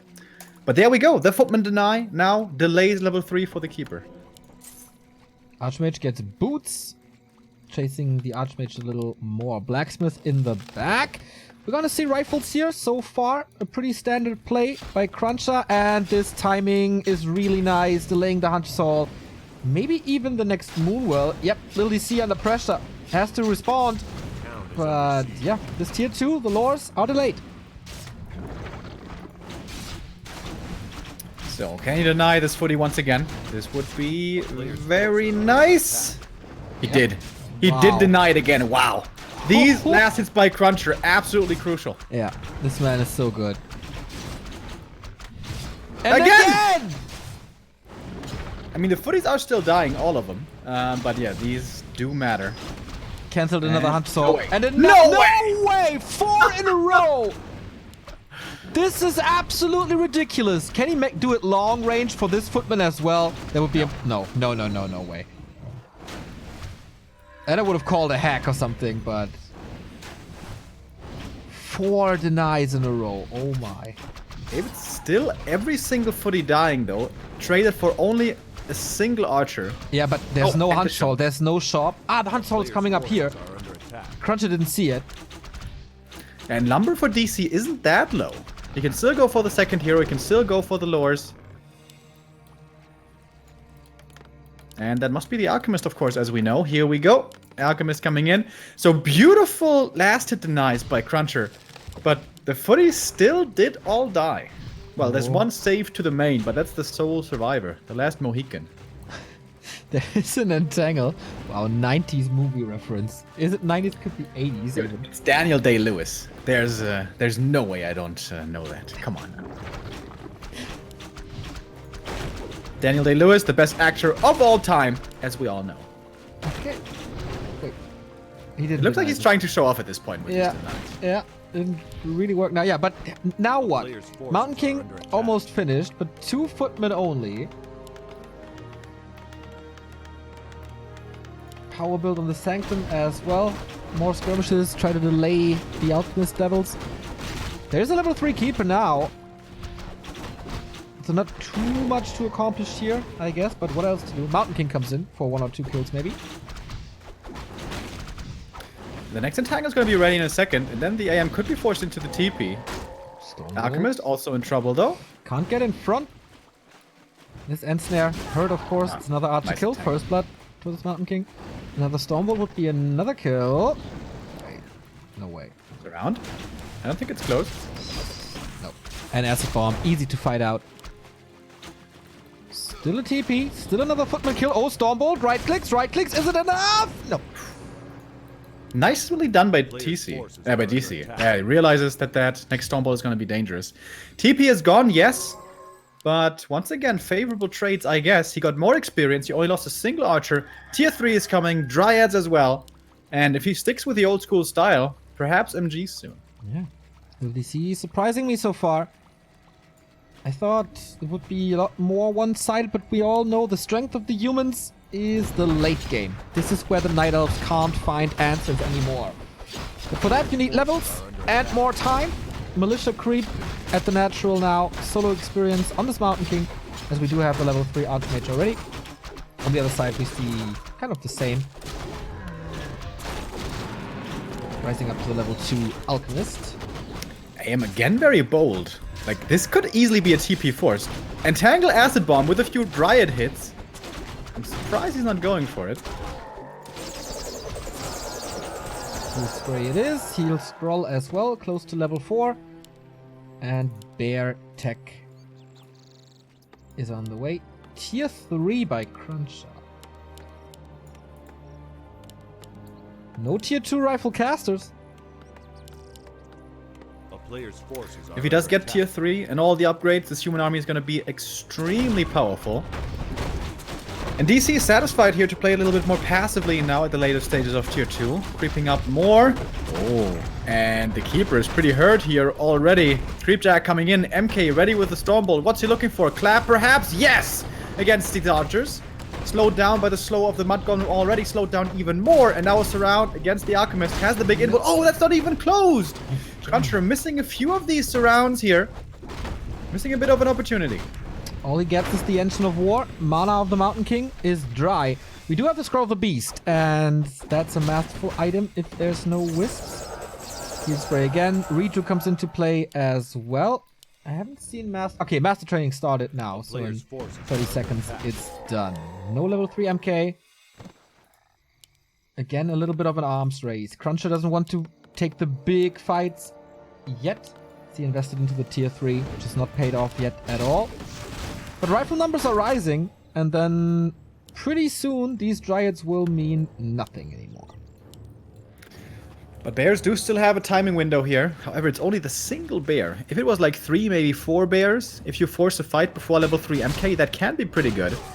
But I guess MK is gonna get level 3 here. Finding the Lionhorn is also really nice. Always a good item.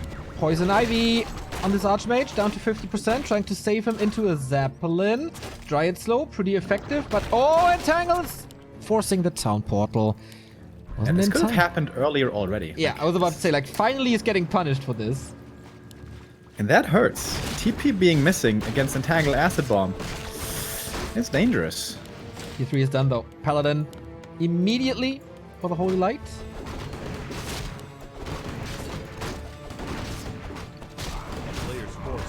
DC creeping up more. Seemingly takes him forever to get to 50 supply here.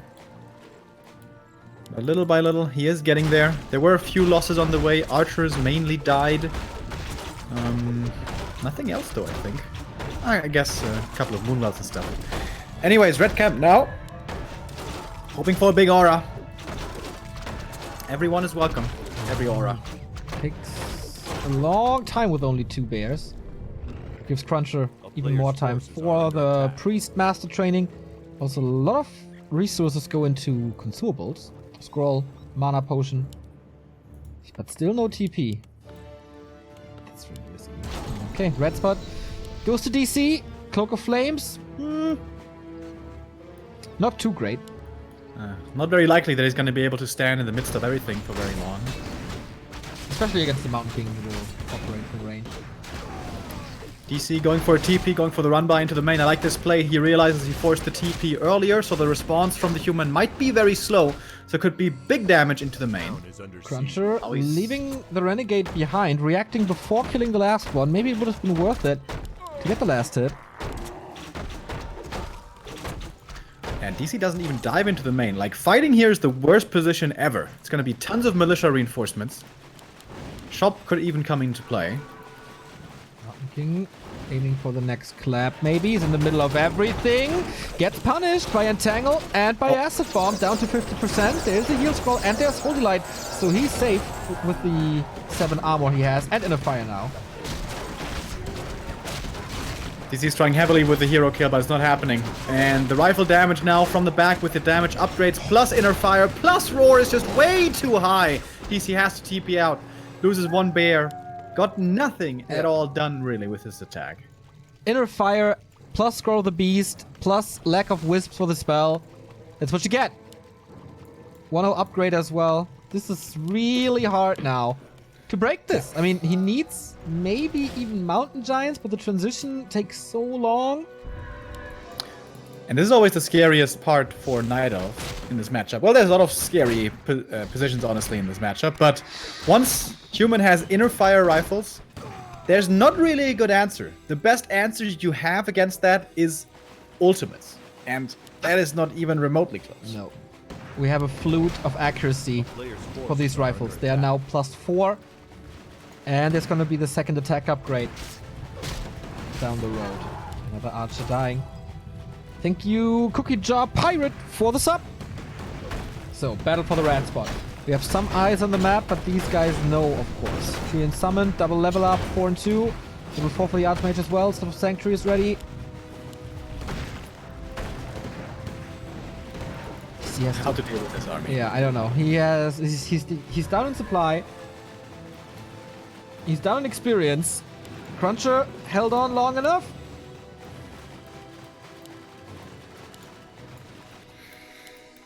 Rifles are very good late game. Dryads are awful. Night Elf doesn't have any good ranged options anymore nowadays, it seems. They have to rely on bears, but bears get countered so hard with the Mountain King.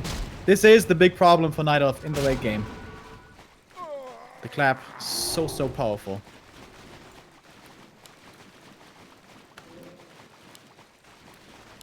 Another heal. Oh no. Invo potion here against the focus fire. Lots and lots of wisps now. Acid bomb was good, but not too great. The collab against the wisps. Oh my. He's gonna snipe so many of them. Yeah, there's still good mana on the priest and Sorks. I don't know how to fight this. What can DC do? I'm not certain. I think in this game there's not much more left to be done. Perhaps Hero Kill is the one way out, but the MK is getting Holy Lighted. He still has the Invul to make use of if he needs to. Mana is gone from the MK at least, but the firepower from the rifles in the back is easily sufficient as it seems. And they're so healthy. Oh, here comes the nuke. Right clicks. DC was trying to get the hero kill, but in the end, he's on the receiving end of this. Everything is so healthy. Yeah, a few consumables are gone, but 50 versus 60 supply. 4-4-2 heroes. And Acid Bomb is gone as well. Oh. Can he get the kill? Doesn't work out. Bears are all gonna die. Yeah, the Keeper is not doing it here. Holy Light. Maybe the MK, but at this point it's not even enough. It's got the heal scroll still. Invis. So sweet. Cruncher. Great plays throughout the game. DC looked strong at the late stage of tier 2. But that was it. That was not fast enough. Keeper quite simply remains an early game hero. If you don't get tremendously far ahead in the early game, you're gonna have to pay the piper in the late game. And yeah, this was kind of classic human night of right here. Yeah. Triple hero, tier 3, inner fire rifles, ultra strong. Whereas the Keeper Bears, not so much. Yeah, that's pretty much this game and the matchup in general in a nutshell. Thank you, Dovahkiin, for a $10 donation. Thanks for the great streams. Keep up the awesome work. We will carry on Warcraft 3 into the next decade. That's what we do. And this is why we normally don't see Keeper anymore. Looking towards natives, towards the Chinese and Korean players, they are playing, I almost want to say mostly Demon Hunter, but perhaps that's not true. What they're playing is Demon Hunter and Warden, both heroes which can be good in the late game. But the Keeper just simply cannot. He's a summon and, well, kind of debuff hero. Both gets countered by Dispel, which is amply available in the late game. So yeah, it feels like it's a bit of an outdated style here that DC is playing. I hope he's capable of a bigger variety of styles, because I don't see this Keeper working anymore. Yeah, me neither. We're in the process of picks and bans now. Cruncher banning Concealed Hill. Northern Isles out for DC, leaving us with Echo, Lost Refuge, Twisted, and Terranas.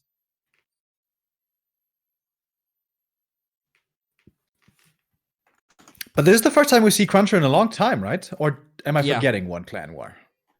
We haven't seen too many DuSt clan wars, right? That's true. Pretty much in the early stages of the season. But then came WoW Classic and bye-bye Cruncher. Yeah, but at least it's certainly our first time here seeing him again and looking pretty damn strong. Yeah. The early game was kind of iffy.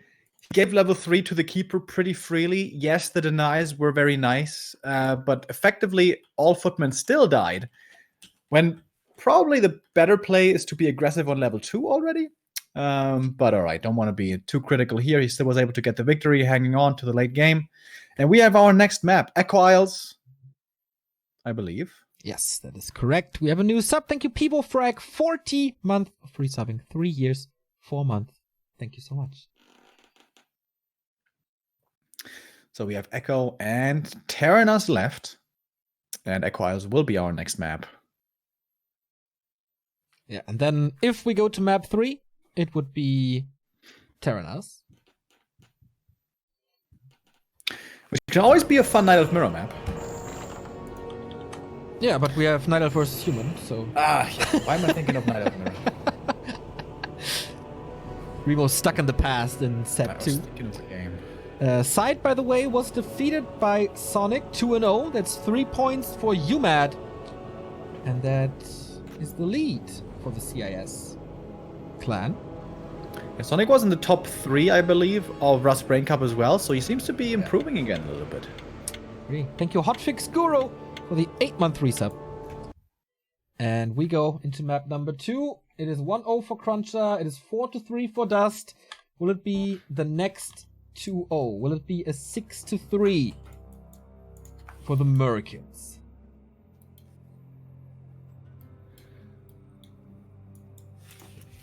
So let's head in. On the left-hand side, we have Cruncher, who is certainly the favorite here, and LDC. We were questioning here just a moment ago. Is he capable of other styles? Hopefully he is. And look at this base. It is no altar, which means neutral hero. Ooh. Which nowadays is so rare to see. Yeah. Little DC though, doesn't do old it much school anymore. player. He loves, I guess, the Dark Ranger, if I remember that correctly. I think I have seen DC with quite some Dark Ranger plays, so that wouldn't surprise me too much. What else is in the pool of possible heroes? Panda, Beastmaster, if you're really, really, really bold. But Dark Ranger was the strongest when the meta was fast expansion, so you go 2 base versus 2 base. If this is a 1 base game, Dark Ranger really doesn't fare that well. Mountain King first by Cruncher. What? Okay. Alright, I guess it's gonna be a fast expansion then. Alright, cool. Good read by DC, apparently. Archer opening. Yeah, really hard to predict this game now without knowing the Night Elf's hero. We have seen Dark Rangers destroying MK's early game in the past quite a bit. Get level 3 early, have mass skeletons, and the MK just quite simply can't deal with them. Yeah. Maybe Clap is a decent answer, but only as long as you have mana, and skeletons will keep on spawning. Yeah, pretty much no way to prevent this. Also, silence, of course, nice to have. Dark Ranger would be a risky pick, though. If you don't overwhelm early, she's not as good in a super late game 2 base versus 2 as a Panda would be. So, cooldown almost off. Or is it the Panda? Oh my god, imagine if the Dark Ranger was to harass at the Merc camp right now. Oh my god. Pit Lord! Pit Lord! A player's what? forces are under attack. Is what, like level 5 Pit Lord with Cleave, or what is the idea here? I think so. I mean, everyone knows that there's 10 claw spots on the map. So it's Cleave first. The town is under siege. Well, this game just got interesting. Yep. I think I've not seen this before. I was like, it's Hans Pit Lord. I was praising Cruncher for his uniqueness and his crazy combos. But it's DC with a curveball. He sees it now with the Footman. Okay. Super all-in strat. Pit Lord hunts. Is Cruncher even gonna expand against this? I think he saw the second Ancient of War.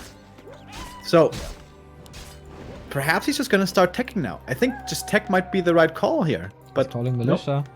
Calling Militia. Expansion it is. Huh, but only 3? Ah, no, 4 here. I guess Cleave is pretty good at the Murloc camp and at the Mercenary camp.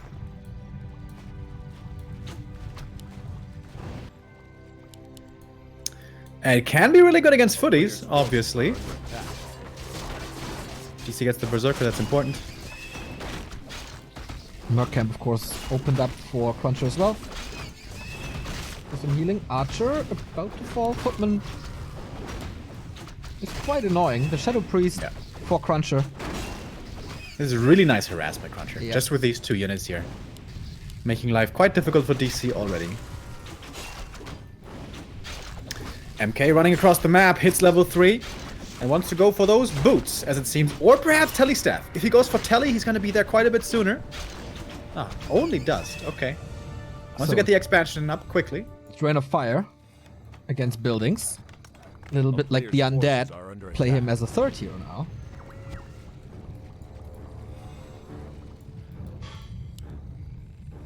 He needs to pimp this Pilo. Hunt's coming. Is it Clap too? I imagine it is, right? To open... Against Archers, Yes. it's really good. It is. Also against Hunts, which are coming now. Nice position by Cruncher. Like, this second engine of war is pretty much useless at the moment. Very, very hard to reunite the armies. And the MK with the clap level 2 at this stage in the game is so strong. Would have loved to see boots here from him as well, but he didn't really have the money with the expansion on the other side. Double Shadow Priest, no Berserker so far. He might add that or going for rifles immediately. Torrent mate. Here comes the first clap. That was the first clap, hitting pretty much everything, but damage is not too great yet. Now if he connects with another one like that, everything is suddenly close to dying. Pitward out of position maybe. Triggers the end snares. Is he willing to engage now with the 3 Huns? It looks like it. Oh, that was a big one. This is so nice, by the way, by Cruncher, realizing the Pit Lord wants to creep level 3, so he is harassing before that happens. Oh, the next clap! Yeah! But that was the last one for a bit. And snares on the Shadow Priest. He gets another one as an instant replacement, but now the Pit Lord is level 3, and it's clean level 2. Must be, I guess. And the Mountain King is without mana supply. Like, no Blood Mage, no Archmage. Ooh, and apparently, from the other game, Spiral defeated Cash again. Huh. Oh, AP. Okay, sees it. Moon Juice completely gone already. Yeah. And the daytime is about to hit. The power of clap right here. Yeah, Moonstone. Now clarities. Huh? Nice shot. Tower's coming up. He scouted the AP. Mountain King is level 3. At least he has to do something. He's still on tier 1. Counter expert. Queued it already, right? Yeah. Ooh, wow. With a heavy Huntress Archer early, he expands. This army is complete trash on tier 2. Yeah. Against rifles and clap just melts. But maybe there's a chance to figure to get a town portal out of him. Oh, heal scroll though. And the talisman. That's a tanky MK. Getting the clap, getting the kill, getting the item. Rain of fire. Okay, doesn't do too much actually. And TP out. Cruncher getting the entire spot. Can he defend now? That's one of the bigger power spikes for DC now. But towers are up. This is great. How much can Rain of Fire do now? Everything's so hurt already. How DC would have loved that heal scroll. Yeah. Muddy coming. Maybe intercept it.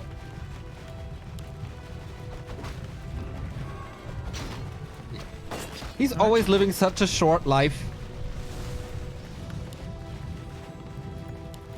Poor guy. Hopefully we're gonna see him again today. Man, but Crunch is looking to be in a good position here. Really good. The town is under siege. As long as he doesn't die here, but I don't think he will. Hunter's damage is okay, but it's not that scary yet. There's towers up in each base. Would be great to MKs kill the mana. Rax. If he gets that, that's a brilliant call by DC, but the claps again. It's such a carry.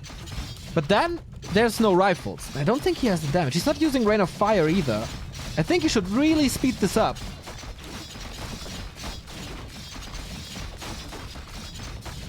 Yes, you can power build another Rax, but buys you time. What's the human without rifleman? Still got a big force. Still got a clap. And the MK is coming in for the next big one. Decent splits. That was pretty nice. Yeah.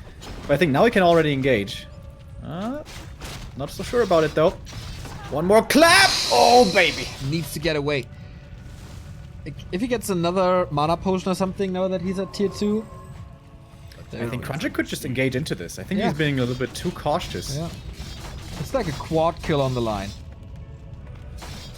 Now TP out. Okay, yeah. That's the right call by DC. I like how he plays.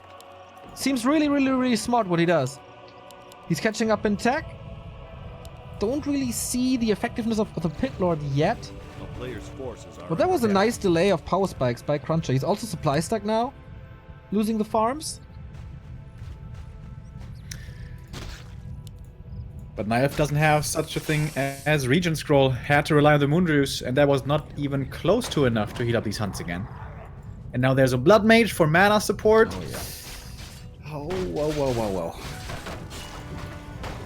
Yeah, soaking up the mana or stealing the mana from the Pit Lord isn't the biggest deal here, as his main weapon is Cleave. That is a passive ability that doesn't require any mana. But to be able to feed the MK more mana for these devious claps, that tips the scale. Yeah, Cruncher could just push towards the expansion now if he wanted to, and would have a decent chance of winning the game right there, but he's gonna play it safer. He doesn't have a TP. There's no reason, I guess, to really do that. That could be the one overextension that puts him far behind in this game. So he's just taking it one step at a time, getting his infrastructure up. We have Rifles and Priests coming. As we know, they are great friends. However, no AM to support them, so not gonna be so much mana for those Priests. DC going for double lore. He doesn't have like 5 hunts. This base is pretty exposed, the keep. Okay, attacking to castle now. That is 2000 HP. Can't snipe that one anymore. Oh, Pit Lord. Caught Invis Potion, but detected. Stormbolt and Surround. What a play by Cruncher. Forces another TP. That's the second one in just a couple of minutes. Double heal scroll. That's why he was there with the Pit Lord. Yeah. He wanted to get the heal scroll, but didn't get it. Didn't work. And it's 3 heal scrolls now, actually, for Cruncher. Ooh, baby. Smells like a 2-0 again. The third one in a row. How to defeat this army now? And that's the problem of the opening here. DC is stuck on hunts. Yeah. They are just so damn awful right now.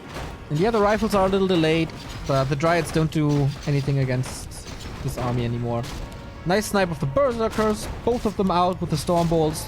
He can just spam his skills now. Yeah. With the Blood MK, Mage. once he hits level 4, he's so strong. Both spells are really powerful. And when he hits level 5, he becomes even more insane. Which could just be a matter of time. 5 footmen. Oh, clap against the repair. Last stand for DC, I think. Pit Lord can't really connect. There's tons of damage. Inbound! There you go. Rain of Fire. Can't really counter this, as there are so many heal scrolls.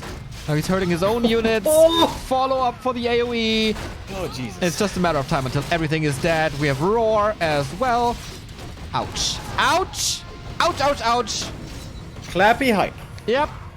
Clappy hype indeed. Wants to finish this game in style with a Pit Lord kill. Invo potions. But I think he can hold on for 7 seconds, casting Rain of Fire on himself. Nice move again. So he's opening this surround with the spell pretty much.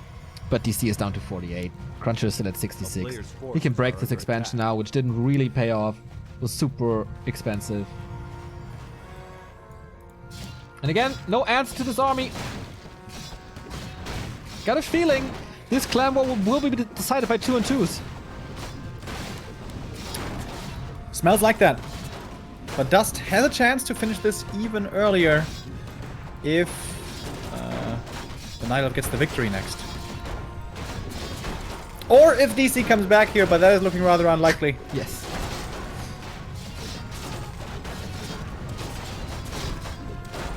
And that's it. The footmen do a good job. Wisps are being killed by rifles. Cruncher is losing a few units, but in the end, he's getting his objective. That's the tree. And without the double income, there's no way for the Night Elf to get back into this. Not against the level 5 Mountain King. Yeah, level 3 Blood Mage, level 5 MK. That is just nasty. Ultra strong. And guess what? The Pally's coming as well. So Little DC now went to Dryad, so he went from absolutely useless units to just semi-useless units. yeah, they are not affected by Clap, I guess. That's their strongest. That's true. That's true. So they are actually much better. But still very bad against rifles and also And not too mortars. good against mortars. GG. Cruncher, the second or best player of DuSt, prevails as the favorite as well. So we have 3 points for the Americans. And that's a 6-3. The next match will be match points for DuSt as Ark is stepping in the ring. It's quite a uphill fight though, because he is facing the star player, the MVP, the genius of Sweden, and that is the doctor himself, Thorzane. Yeah, he needs to come in big. And Thorzane needs to win here, 2-0 or 2-1, to bring this to the 5th sub-match in the 2v2. Quite a bit of pressure on Thorzane, but normally he delivers. Let's see if he does so as well in the next match. Absolutely. We go into a little break before that match happens, and then it's time for the doctor to tie up this series once again. So see you in a bit. Hello, and welcome back to the W3IL semi-final. We got, an update from the other semi. It's 4-3 over there. UMAT leading with 4, but Spiral about to catch up. And here... Spiral. Yeah, again, like, with his patented tier 2 tower pushes against Orc, man. It's just working great against Cash. So... Is that becoming a new nemesis of Cash? He lost in the Rust Brain against Spiral's Human, Oh, yeah. which doesn't feel good. No, not at all. And now, perhaps about to lose the next one. And we have an interesting situation here in our clan war, Sweden versus DuSt. It could be the case that Sweden wins both of the next series and still is eliminated. If Yep. Arc gets a map here, and if the 2-2 team of DuSt gets a map as well, then DuSt is through, winning the clan war 8-7, or 8-6, rather. And Arc is definitely the big underdog here. I think getting a map for him would be already a victory for DuSt. Thorzane, always one of the scariest players in all of Europe. One of the only ones who can really bring Happy to the limit. It's, of course, a very different matchup now. He's playing against Night Elf, where in the past, at least, he said he doesn't feel so sure of what to do at all times. Has that changed? Has that remained the same? We will see about that. Human certainly is looking pretty good recently against Night Elf, but that is more of a newer development. And of course, Thorzane, being a doctor, is very busy. How much has he been able to play? How much has he been able to observe the other great humans? Maybe he's not coming into this with the best shape. Yeah, last season he was undefeated. He was the MVP. And this year he lost twice already. Once to... I just looked it up. I forgot it again. Once to Sonic and to Spiral. So, yeah. There's cracks in the shield of Thorzane. But Arc, this could be, again, an insane underdog story. This man has not played a single match in W3IL. Nothing. 0-0 track record. But he's kind of new to the scene as well. He's organizing a lot of cups as well, and he's doing well there. In the Americas Cups, he made it... Oh no, it wasn't there. It was another American tournament. He made a top 3 or something. So, yeah, what can he do? How good is he? Will Thorzane struggle? Then it's looking great for DuSt, who have the lead with a 3-6. It's up to Thorzane now. He's playing in the 2-2. He's playing in the 1-on-1. He can bring Sweden into the grand final. The all-star hitter is at the bat.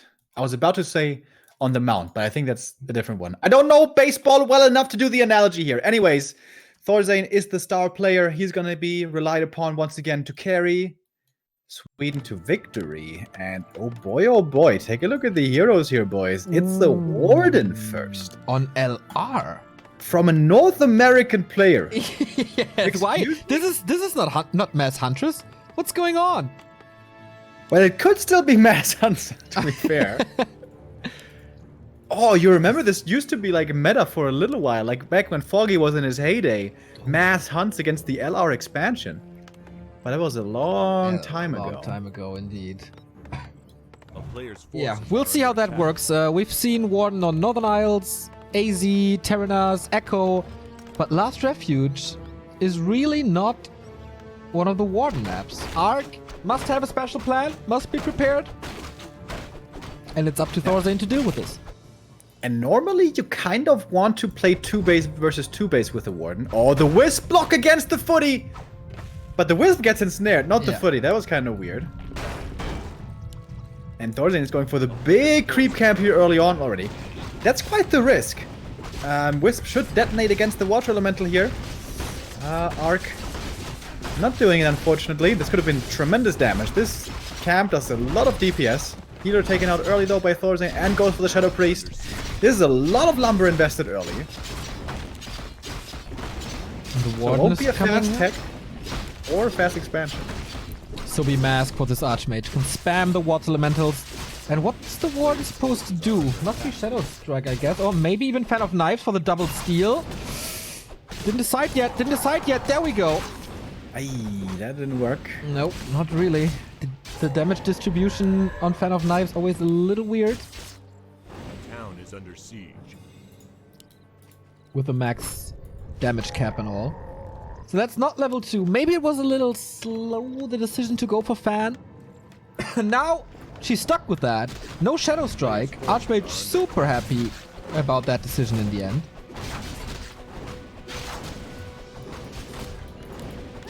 Good movement here by Thorstein, creeping at the same time as the AM is pressuring the Warden. Still no kills for her, still no level 2. Well, actually, she got maybe a Water Elemental or something. She got a bit of experience. But the AM has plenty more, level 2.5 already. Ring, not too bad. Warden, always a bit of a dangerous hero to go up against with hero focus. So, question is, expansion, yes or no? Yeah, Looks like the answer is yes. Thorstein, with the fast expansion, something we so rarely see nowadays from the top players, because of how strong one base human is. But Thorstein going a little bit more old school here. 2 archers coming in, plus Fan of Knives. This must be great damage now. But Warden is already so hurt. It's nighttime, so Shadow Melt is a thing. Oh, reveal use. Nice. Fan of Knives, and the Warden is stuck. Level 2 helps a little, but only 1 or 2 kills. Even that peasant survives. And the big Ogre Magi goes to Thorstein. This is level 3. This is... Wait, sends these units back. Okay, maybe just exchanged it. This farm on the high ground for the laboratory scan is genius by Thorstein. Yep. Kind of a classic on LR. And Thorstein playing this super solid here all the way through.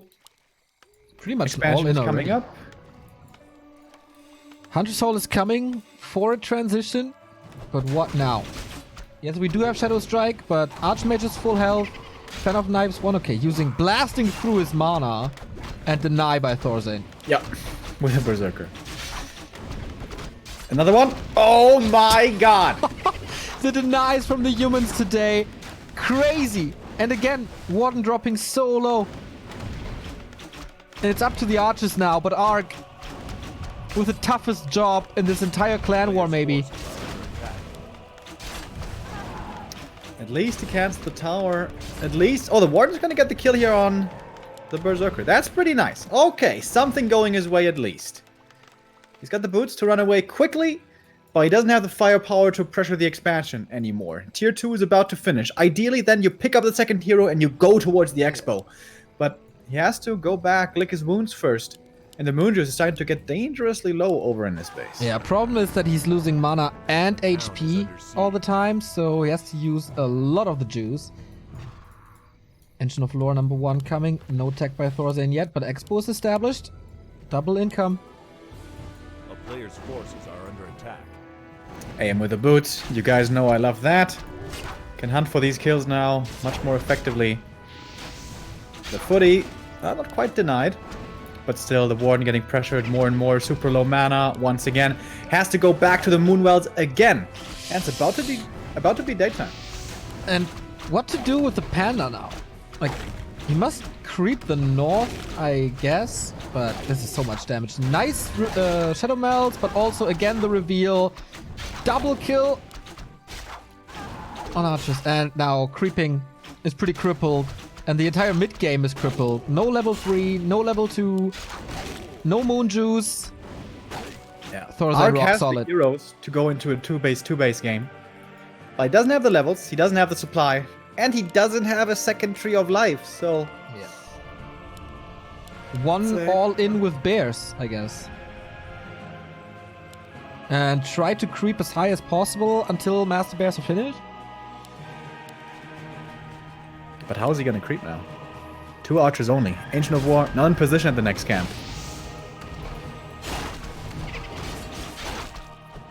Thorzane's tech is very late though. That's the one thing that is going in Ark's favor, I guess. But just the AM and the footies are putting on pretty good pressure here still. He's dealing so well with his Warden. He's controlling her perfectly, pretty much. He's keeping the damage away from the economy. Only puts it onto units. Yeah, he's losing a Merc here and there to Shadow Strike, but mana is a resource as well. And it's daytime now, and yeah, look at these Moonjuice. This is... Oh, one quite low, but the Dryad's coming for the rescue. Or is there a rescue? Ouch, ouch, ouch! Warden dead to the fireballs. Boots of Speed, so nice. Double kill for Thorzane. Yep, one last breath of fire. But that's a goodbye fireworks. Level 4. Tier 1 Thorzane. Dealing with Arc.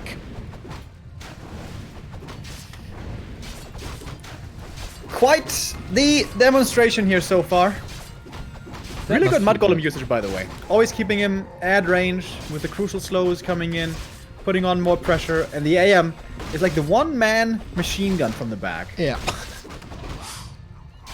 Always in position for the last hits as well. Well done. Saving footman as well. Upgrades coming, rifles coming, tier 2 about to finish. And then he has even more control with the Mountain King. Dude, the Warden's name, by the way, is the Iron Raven. That's pretty cool. I never saw that before. Lots of new discoveries for you this weekend. Yesterday, the Owl Scout. Today, the Iron Raven. Iron Raven. Dude, I love that name. Sounds like a metal band. Well, there has to be something good about metal. The Warden needs much more experience. Gets level 3 here finally from the Merc camp. I love the Alchemist as well. Thorzane doesn't really need damage. He's got enough damage with rifles and his tech rolling in. What he needs to make sure of is that he has enough healing against the AoE from Warden and Panda. Throw the beast. That. Yeah, one little unlucky with her drop belt. Not what he wants, and Thorzane brave now. Getting another kill. Yeah, he's feeding the Warden a little with these Water Elementals now, but he can afford it. He's a level ahead. The XP difference is crazy. Tier 3 is done. Does he have Master already? Yeah, must be. A player's forces are under attack. Thorzane is not going tier 3 himself, by the way. Nope, tier 2 only. Playing it old school tier 2. Which is a risk. If this Warden gets to level 6, which is not very likely, but if she does, she can be very strong against tier 2 here. Yeah, I wonder if Ark has this one big push in him.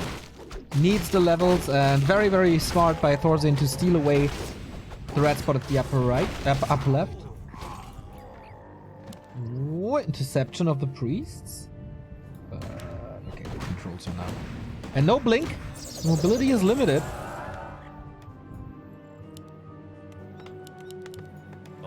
Thorzane's army is still kind of scrappy. If the Panda can come in there with the AoE along with the Warden, perhaps a couple of kills can start swinging the Nido's way, and then the Bears maul down the rest. But for that you need strong heroes. Panda isn't even level 3 yet. In the meantime, 2 new subs for us. Thank you, Admiral Labrador and Elagatua for the 35-month resub. USA #1. Well, not in this game so far. But nice to cheer for them.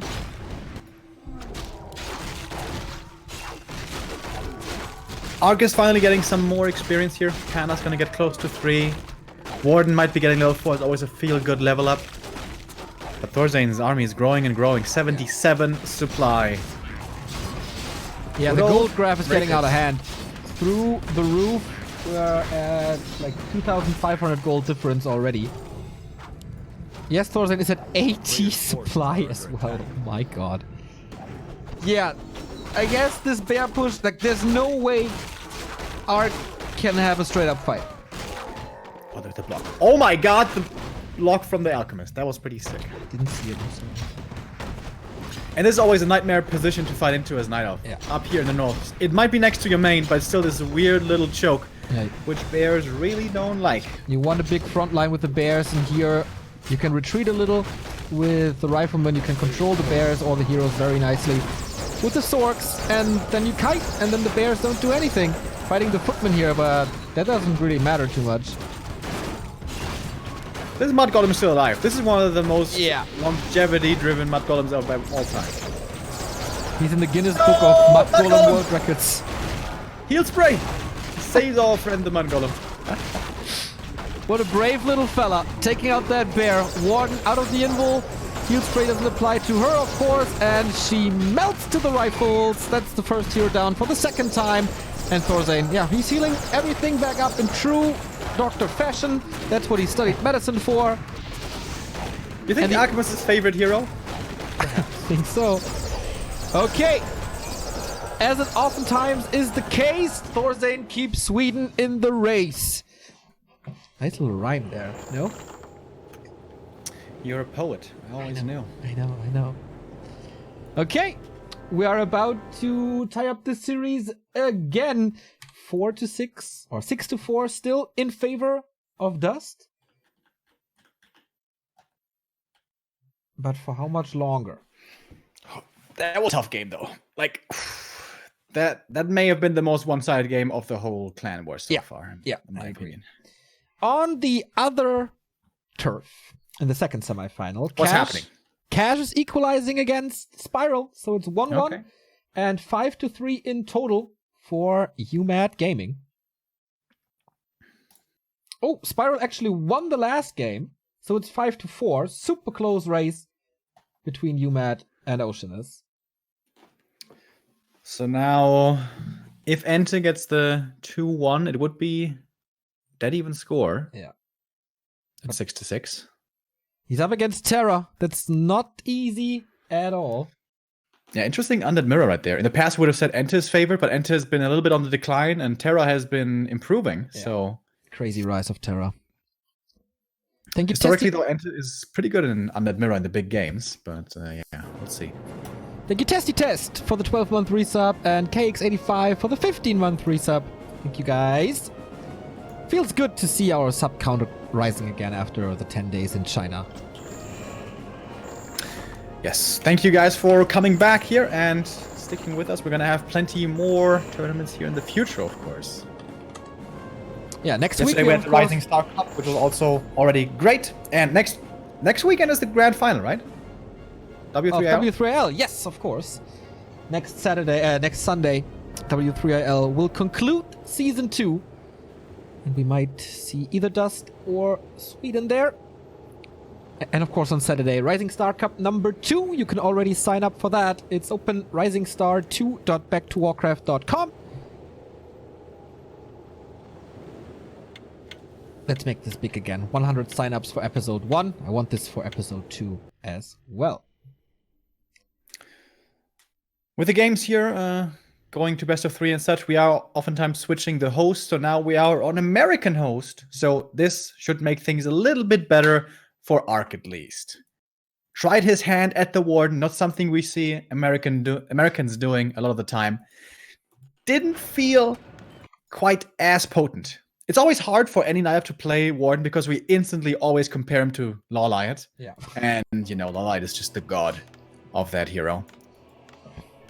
Northern Isles, our second map, is a map where Warden has been getting played recently.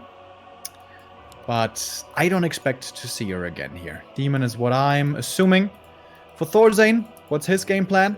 Fast expansion again.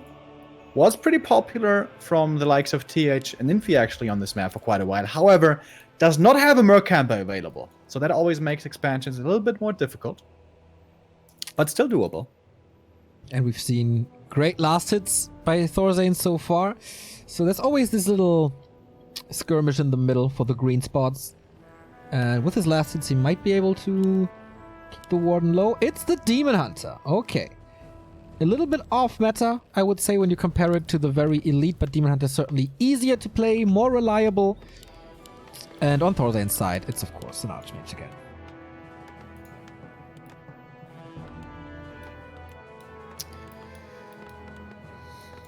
It seems like Thorzain isn't too familiar with this one base pressure play yet, right? That we see currently dominating NetEase.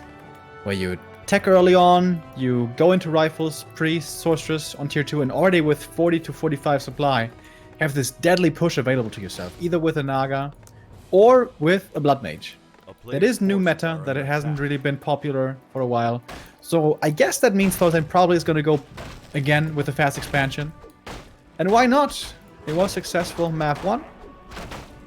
And wasn't even close, to be honest. As we said, this was a rather one-sided map 1. Bidu was having high hopes for Arc, but so far, Thorzain is proving to be the superior player. Maybe the Demon Hunter will be a little better for him and his style and the map. Greater healing gives you good traits in the beginning. Archmage with the circlet, that's nice. Super fast tech by Thorzain. Okay. Wouldn't have thought that. But there we go. Is able to play the one base style as well. Perhaps because of that, Mercamp not being available doesn't feel so comfortable going for the first fast expansion here. Players' forces are under attack. Demon Hunter coming in, looking for the first couple of burns with a level advantage here. Thorzain not quite level 2 yet. Oh, there's a bit of experience right there from the Water Elemental. Looking for the next one. And perfectly timing it with the last hit. Nicely done. That was really sweet, like swift. And now, next burn on the illusion though. Like, okay. Little too ambitious, I guess. Brilliance Aura is out now, but no mana anymore. Oh, surround! The illusion though, yeah, takes quite some damage. And with that, Demon Hunter escapes, but the Murlocs, the rest of the Murlocs go to Thorzain. Demon though already here. Low HP, doesn't want to blast through this big healing. This is going to be a very valuable item later on. Archer block. Not quite leading to a kill. Quite a bit of trading here going on between the two early. Boots now, I guess. Yes. Look at the footy block. Look at the footy block. Are you serious? Is this Chimiko or what's happening here? Thorzain is pretty good, man. Now needs boots himself. Has the resources. Archer block, but sweet sidestep. Players' forces are under attack. Thorzain still was trading quite heavily here, and there's only one race that has Moonwells to recover. Wait a minute. It's like he's reading his opponent's mind. If he wants to force the big healing, he's going to have to rely on not missing 2 evasion. So this is a bit of RNG involved. There's also a mana burn ready for 50 damage. Illusion, block, nice. I can't attack from range though. Damn, stressful situation for both of them, but Ark shows his skills right here. He might be the underdog. He might be the more inexperienced player. Of course, he shows respect, but he's not in awe or something. Feels like he's not fearing the skills of Thorzain. He's just going head to head. I like that. Naga now. Better control for this demon, who's still going for the Archmage's throat, but constantly blocking. This is so strong. Thorzain is patiently waiting for the priest. That is going to make the life of the AM finally easier. Uh-oh, but now Naga on Naga action, and Thorzain's is in trouble. Was given the boots, though, smartly, so she should be able to run away. Oh, the illusion block again. I was about to say, this time the illusion block isn't even too great, but then he just has a second try on the Naga and prevents the cold arrow. A player's force. He's coming from the other side, though. Yep. Oh, but the sidestep! Thorzain! Dr. IQ. Saw this coming. Wow. Great anticipation displayed by Thorzain. Knowing exactly what his opponent would be doing. So in all of this little fighting in the middle, he lost a footman, something? And we'll lose probably 2 more, as it seems. That second one running into the meat grinder, perhaps not quite necessary, but it's only footman. Not the end of the world. Thorzain still eager to keep trading. Yeah. That's a little bit risky. You don't want to lose these rifles. Militia have to be called. Feels a little too confident for sure. Mana burns, constant swipes. These boots on the Demon Hunter, synergy with Cold Arrow, is really good. And Ark is able to hang with Thorzain in the middle of this map so far. Yeah, thanks to the big healing, he can be pretty confident here as well. Otherwise, this would be risky. Thank you, by the way, to KX85 with a 15-month resub, saying less than 3, and also with 30 euros and 87 cents. That should complete the daily goal. Kill though! Sorry to interrupt you, but Naga goes down, and finally Ark gets his kill, but maybe the counter, or at least the potion. Oh, that block! So sick, man. So sick. Seriously, Chimiko asks, but can you threaten the TP now? The block with the water element against the Naga. I don't know if that's intentional right now, but prevents the Cold Arrow again. How is he so good at blocking when he barely ever A player's practices? forces are under He just attack. feels That's the game. unfair. That's unfair. That's what all the Swedes are saying. It's unfair when you play against Thorzain. Always. Oh, I am in a bit of trouble here. He knows exactly how far he can take it. Town is under siege.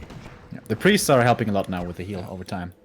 KG, thank you also for the sub. Welcome. Naga is back. She was only level 1, wasn't benched for long at all. And now more rifles coming, more priests coming, more sorks coming. A player's Game isn't getting easier for Ark. Yeah. Now we have some time to breathe and thank KX properly and not running over your mouth. Thank you so much for the big dono. Means the world. Daily goal reached pretty quickly today as well. Much love for all the contributors today. Dude, Thorzain, he's feeling really aggressive this game. Once again, moving forward with the Naga, finds the Cold Arrow connection. That should be another archer killed. And it certainly is. AM isn't even level 3 yet, not even close, but doesn't care. Demon Hunter, here comes the slow. This, and the surround as well.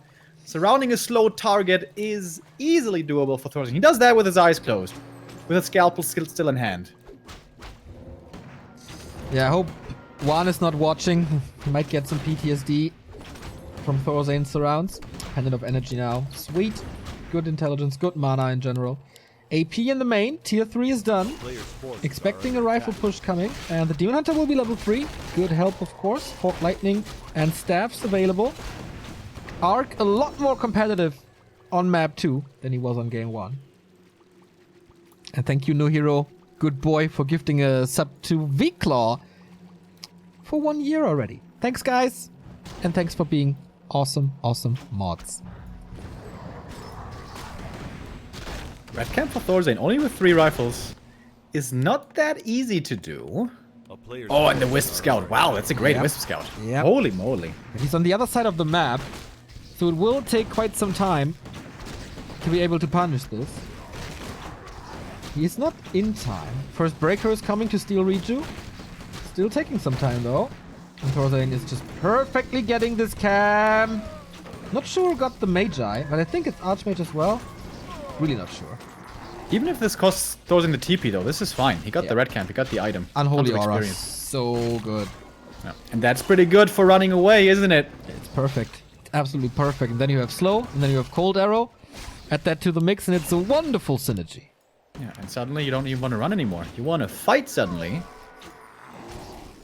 Archmage could use that Reju steal. player's forces Still are waiting under for attack. the breaker reinforcement. There we go.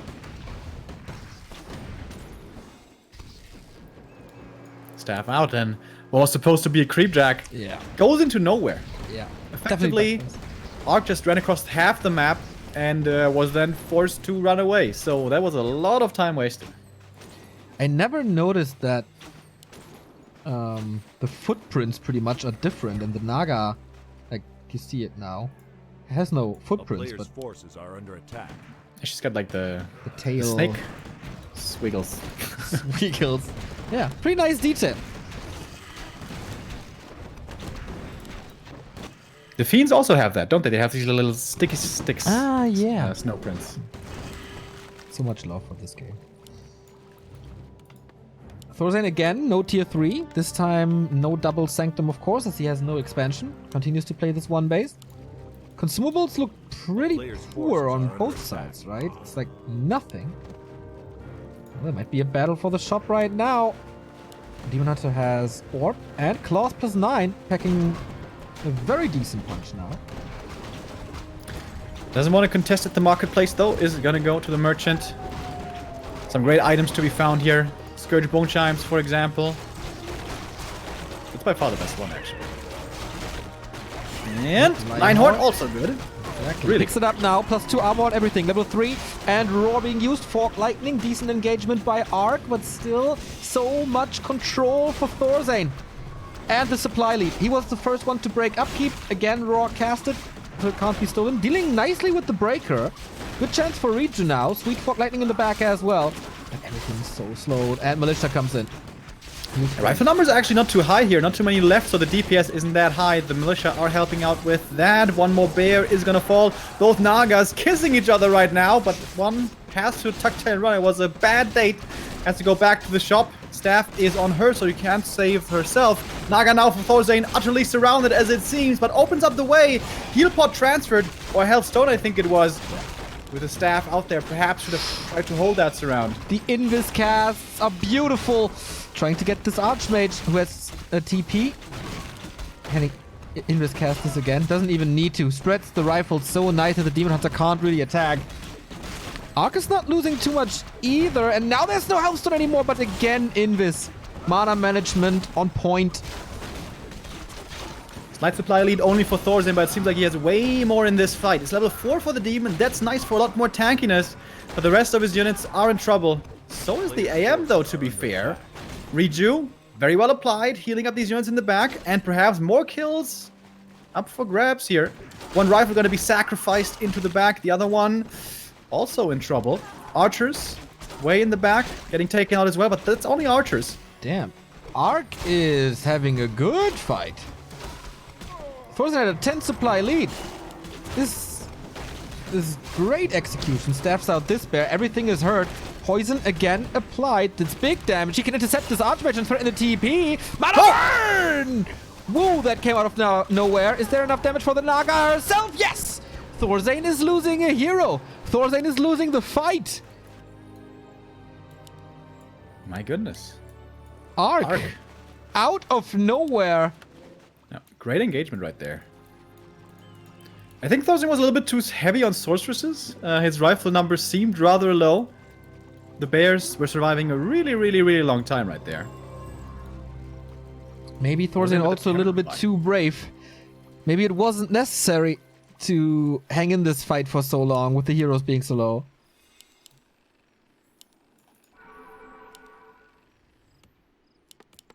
That would be the upset of the season if Arc does it here and brings the victory home to America. But the next red camp will go to Thorzane. There's no way. It seems like the Nile will be able to do anything about this in time. Thorzane hoping for the next aura. Double aura would be such a big advantage. It's another aura, but it's the same one, so that doesn't help him. It is good gold, though. Yeah, absolutely. Check in. Like, Spiral is in chat. Yeah, the thing was over anyway. No. Okay, next engagement. Can Arc do it again?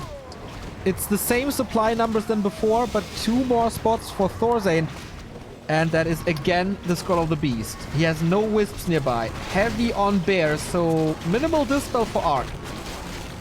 Scroll popped, not enough to spell. Exactly as you said, the Dryads can't all do it by themselves. Militia flank now coming in from the main. Once again, Arc aiming for the heroes. He's getting blocked by the Militia, and he just died. The staff was on cooldown on the Naga. Staff on the Demon wasn't, but yeah, no counter kill. I guess the scroll does it. Among other factors, of course. Lack of dispel. Maybe not the best army comp.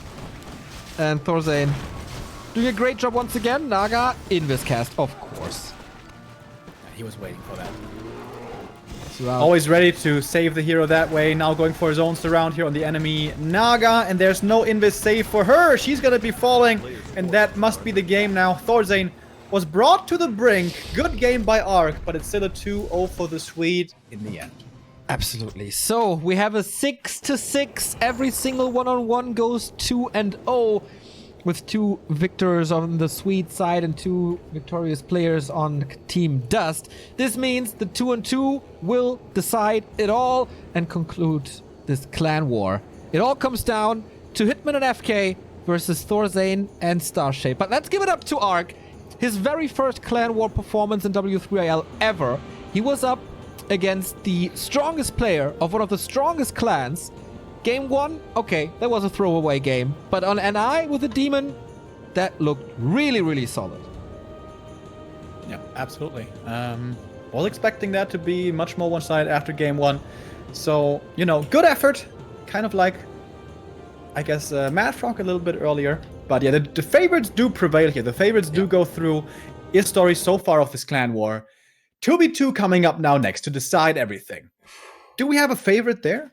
It's the 2 out of 3 best teams in the entire W3IL. I don't want to do a prediction here. I'm going for a little break. Rest for a second, and then we determine the first finalist of W3IL Season 2. See you in a bit.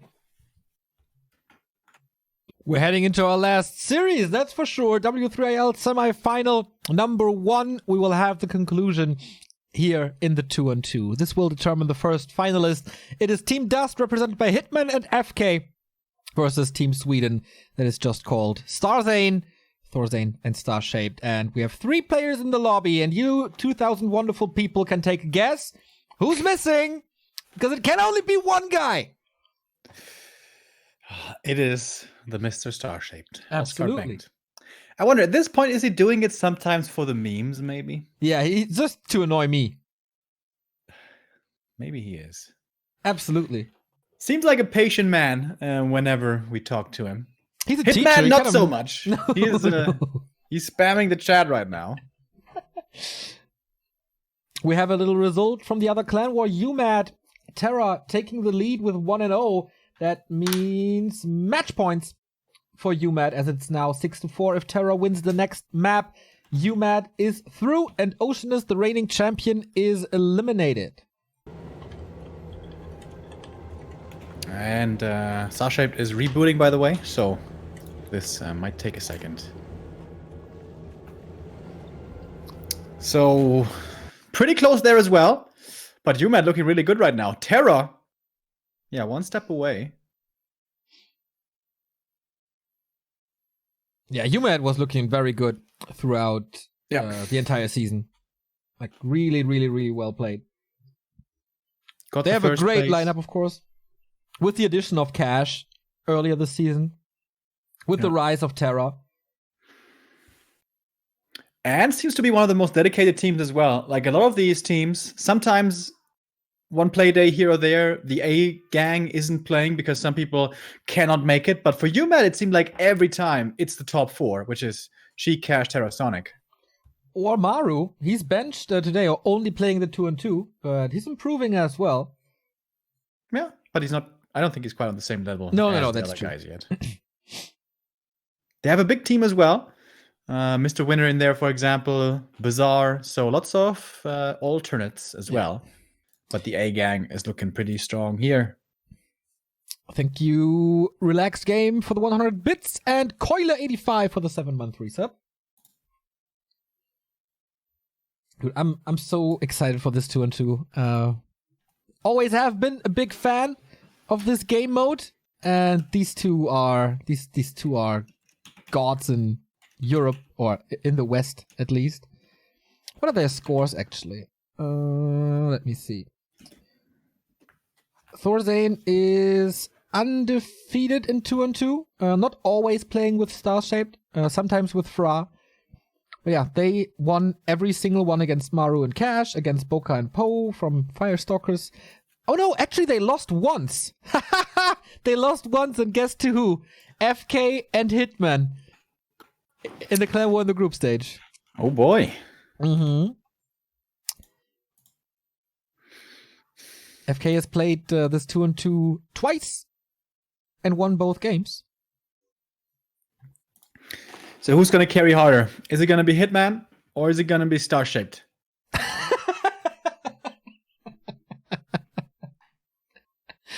Yeah, that's the question, for sure.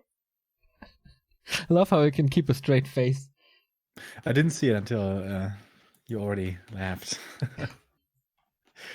Starship is enjoying this as well. Starship has finally joined, and we're about to set the blasters off, guys, because it's going down to the wire now. Yeah. 2v2 to decide it all. Thank you very much, Silly and Ikea. Not only subbing for such a long time, but also a €5 donation. Thank you so much. Starshaped is ready. Of course, DuSt is ready for pretty much the entire day so far. Thorzane is ready. We're about to start map number 1. Who will take the lead? Who will claim match points? Whoever wins the 2-2 goes to the grand final. For Sweden, it would be back-to-back finals. Last time they lost to Ocean is for DuSt. It would be almost, yeah, like it would just crown their amazing run they've had all season. Hitman and FK versus Thorzane and Starshaped for the final of W3IL Season 2. Let's go. 2v2, something we always have the pleasure of seeing, or yeah, most of the time at least, in W3IL. A game mode that is being repopularized in the Warcraft scene, also in China, where, of course, who else would it be? TH and Infi are starting to look really good as well, with this combo right here that the Swedes are going for. Human, Night Elf. Never was very popular back in WC3L days, but nowadays is looking really good. However, perhaps not the same style. Thorzane loves playing pally rifles, and it looks like that's exactly gonna be the play here as well. That's not what TH and Infi are playing, but that is what Thorzane is exceptional with. Yeah, his saves with the Holy Light, his Blood Mage control is off the charts. And Thorzane, Starshaped is one of the best Mass Huntress players. He's been doing this for years, and this is exactly what's necessary to keep the rifles safe. And of course, they benefit from Holy Light and from Devotion Aura. And he brings his own aura into the game. It's always a little bit of a question what the Night Elf is picking as a hero, but it is the Potom, and it makes so much sense. Additional damage for hunts, additional damage for riflemen, and the utility comes from the human side. It is really good in the late game. Much better than the Keeper, certainly. But the Keeper oftentimes bridges the gap until the late game, until the human is really strong. So this Potom comes with a bit of danger as well, because she's pretty damn awful in the early game. So you're playing Pally and Potom. There's zero catch in this army. Yeah. You cannot force any kills. You cannot really run away well either. You don't have movement speed, you don't have catch, you don't have slowdown. Whereas on the other side, Hitman is going to be going for a TC first. Almost 100% because he's playing the Headhunter opening. And this TC it is. Yeah. It was a nice little early game going on. Starship wanted to wake up the creeps to kill this Engine of War. It worked to a degree. So the Engine of War is really low already. There's no Archer here for FK. Needs this repair. He needs to get the aggro off of this Ancient. Is quad Bloodlust. This is a lot of damage right here. Yeah. And the Potom comes in for the last hits. This is already super scary for DuSt. Smart play by Starshaped. Already, this slowdown is nice, and any kind of kill is going to be a great benefit. Headhunters are coming in, but no TC yet. The Wisp is dead. There's no repair on his Engine of War. I wonder how he can cope with this. So far, it's looking okay, but the Keeper is already super low. Potom puts in more right clicks. Oh, super stressful early game here for the Americans. Oh, putting so much pressure on FK. To that. Oh my god, the Ancient is down and... Oh. Okay, Potom couldn't get the last hit. Goes to the Keeper and a big mana. That's big. Torrent Chieftain with an aura. First, no stomp. Oh, Keeper still in trouble. He has the vision. One more hit. Can he reach? Doesn't seem like it. Moonjuice to the rescue. Damn. Great opening by Starship. All began with that Wisp pull. And yeah, I was thinking, I never saw the Ancient of War creep there at the first camp to begin with. And yeah, turns out it's pretty greedy. TC still gets the most of the experience here, but the Ancient of War is down. However, a new one is coming up. So yeah, it's painful, but it's probably not going to be decided before we do have the Hunters numbers rising here. But how stressful of an early game that was for the Americans. Whereas Thorzane completely chill game for him so far. Yeah. We didn't even display him once on stream with his army yet. There we have him, level 2.3 on the Paladin. 4 rifles and the mercenary camp for him as well. There's and snare creeps. This might help with the catch. And also the mud golem for slow. And the overseer with the command aura would also later on be a nice addition to this army. So how can they continue their map control? Can they keep the TC at bay, who has a great inventory already with the 2 consumables, greater mana and greater healing? Headhunter numbers are rising, but you kind of need a tech for this as well. There's no tech to be seen on the American side. Thorzen is halfway through. Starshape will be the one sticking to tier 1 for sure.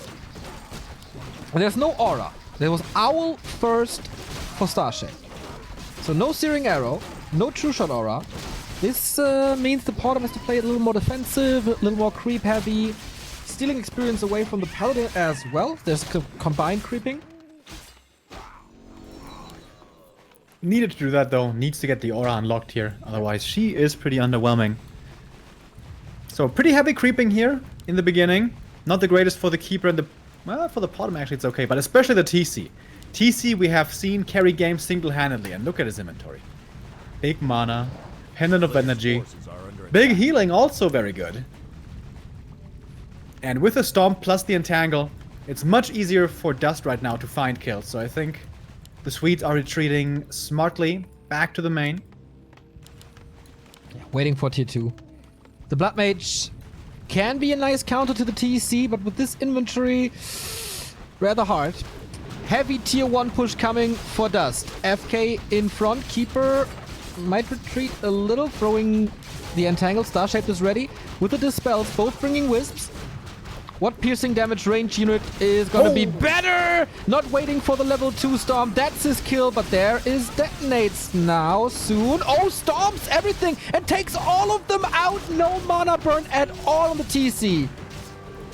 That's problematic, and of course he has many more Stomps to use. Here comes another great one against all of these Militia. They're gonna be sniped out by these Headhunters so quickly. We have at least one more Stomp, and it's ready as well. Thorzen's kind of running into these Stomps with the rifles, not splitting at all. That's kind of surprising me. Mana gone now for the TC, but he could commit the big mana. Does he want to do that? I don't... He certainly does. Looking for the next big Stomp, and there it is again. Thorzen not microing his rifles at all here. Yeah. 3 kills there, but the Swedes are getting some kills as well. Hitman down to 36 supply.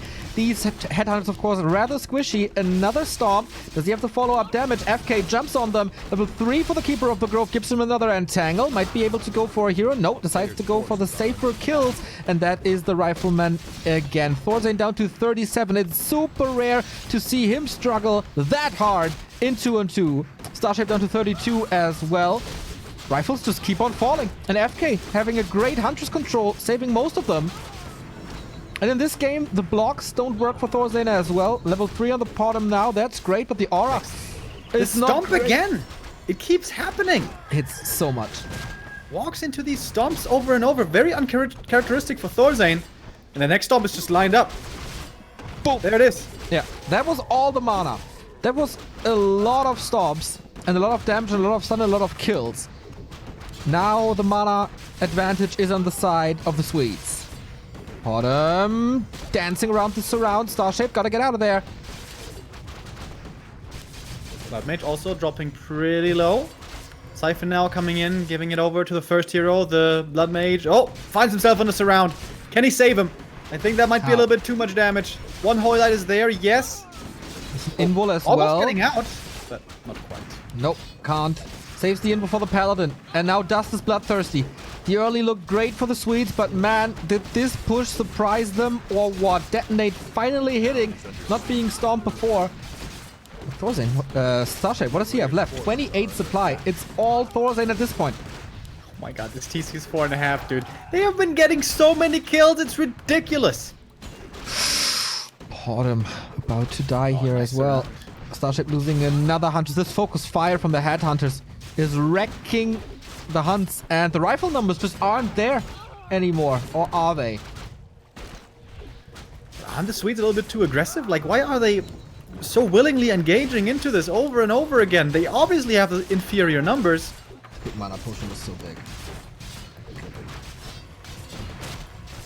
And of course not dodging these stunts over and over.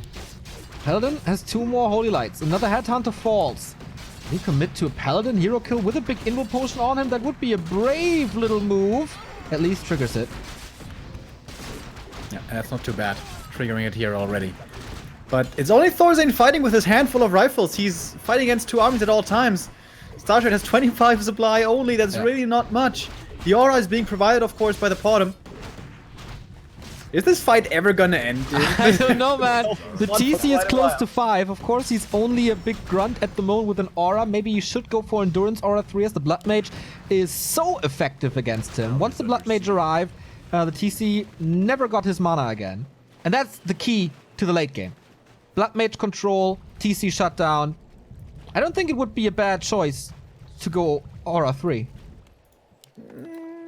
I don't know. I think I should rather go for the best spell in the game. He could go for Invul Potions, Speed Scrolls, Invis Pots even. There's nothing to control him. No Stormbolt, nothing. Only Siphon. And there's a couple of ways to break out of that. Tier 3 is coming in for Hitman. So, gonna be plenty more experience gain here for the TC. And Berserkers. Berserkers and Kodos. The damage upgrades kicking in. FK is recovering. Of course, the Hunts are there to die. They keep the Headhunters safe, and that worked well for the most part. Thank you, Jaza, for the 21-month resub. So much month! You're right, Knubberquakes, you god, comes in with a 15-month resub. Boop! Pimps with a 28-month, and for Jesus with a Prime sub as well. Thank you, guys! Love that sub tray. At the fountain here, the Swedes are healing up. And picking up the Rune of Speed, something I forgot about this map. Yep. There's Runes of Speed, which is something you can grab up here with the rune, like a Scroll of Speed, but it lasts a lot longer. I think it's like 30 seconds or something, maybe even a minute. That's quite a while. TC with a mana potion. And a heal scroll. Another heal scroll for FK. And they're pushing again. 42 supply, but the the Headhunters are Berserkers now. A lot harder to take them out. Castle tech by Thorzane, trying to go for the mortar teams who are so efficient in 2-on-2 with fragmentation shards. The Swedes focusing on the creeping.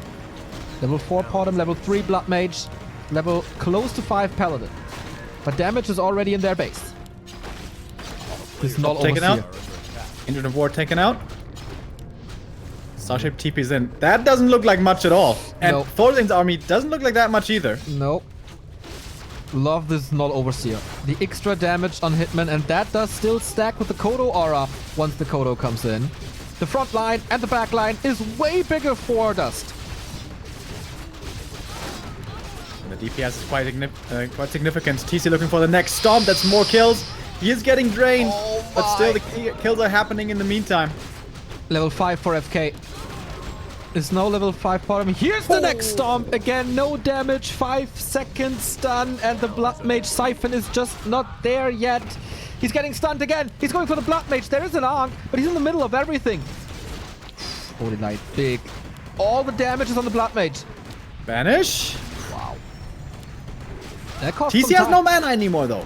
Can they still fight back? They're hanging by a thread. But if Thorzane's the threat... Oh! There's no TP! There's Banish, there's the heal potion, but how to get out? Needs to kill stuff. Closes this around! Hitman! Really well done, this Paladin. Chunk on the ground! Did he pick it up? Oh my god. Yes, he did. Blood Mage being healed by the Holy Light. Super hectic 2-on-2. Paladin diving in deep. He really wants this Overseer to be taken out because now the Kodo is there. Double damage aura.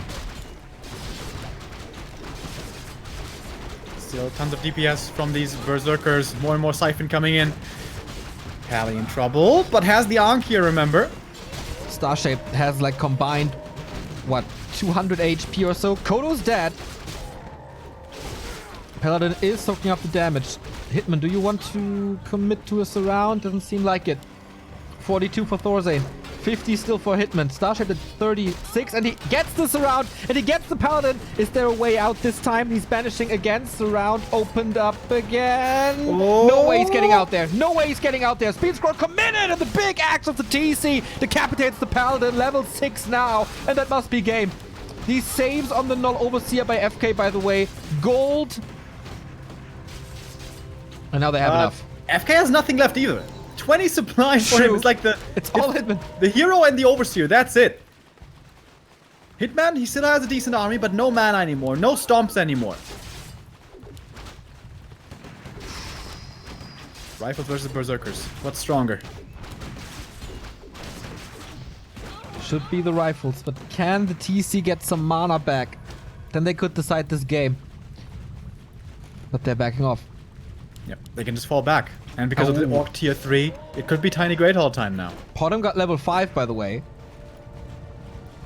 Level 3 aura. Nice to have. No armor upgrades on the Hunts, by the way. For Star Shaped, and they continue creeping. Time to recover for FK. 20 supply only. Still 50 for Hitman. He's getting ready to break upkeep. Second attack upgrade for him. Ooh, this is gonna be a nice 2-2 final. Into die alte Rinde. Thank you very much for the 2-year resub. Finally 2 years back to Warcraft. Let's go. Thorzane is adding more teams now. He got the tier 3. He must have frag shards. And this is a lot of damage. Potom level 3 plus mortar teams. 1 attack upgrade plus 20 damage. And a great AoE as well. Level 5 Blood Mage would also be amazing. Level 3 Siphon might be good enough against this TC. Picks up the items. No TP, by the way, here. This is a little bit risky by Thorzane, but has the gold for the TP. Goes for the heal scroll first. Double heal scroll. Still no TP for him. There we go. Now goes for it. Can he get all the units? FK with a double overseer now. Getting a kill, actually. Okay. Back up aura. Another rifle dying. So 2 rifles dying for free, pretty much. And the rest Started at the fountain. army. No TP for him. If only they knew. If only they knew. Under attack. It's plus 9 damage on the berserkers now. And the attack speed as well. Keeper almost level 6, by the way. Yeah. He's gonna get level 6 here. There's no Stormbolt. There's They have no only cancel. Entangle. There's Entangle, but that's it. Has to wait for it. And that's level 6. Okay. Tranquility. Will it save the game? TC a little far forward, getting mana drained. Not the greatest stop, but definitely the kills. Player's forces are under attack. Tranquility now. Tranquility coming in early. Not disabled. Oh yeah, there's Can't no keeper. disable. Sorry. Yeah. Yeah. Sorry. Mind part. Is under siege. TC has the mana pot. When's he gonna use it? Yeah, that might be the game deciding moment. These storms. The Headhunter take out 1 Huntress after the next. There's no value in them anymore. Starscape at 24 supply. FK at 26. The Night Elves are pretty much useless at this point. Level 7 on the TC. Blood Black Mage Mage very far maybe could forward. commit. No.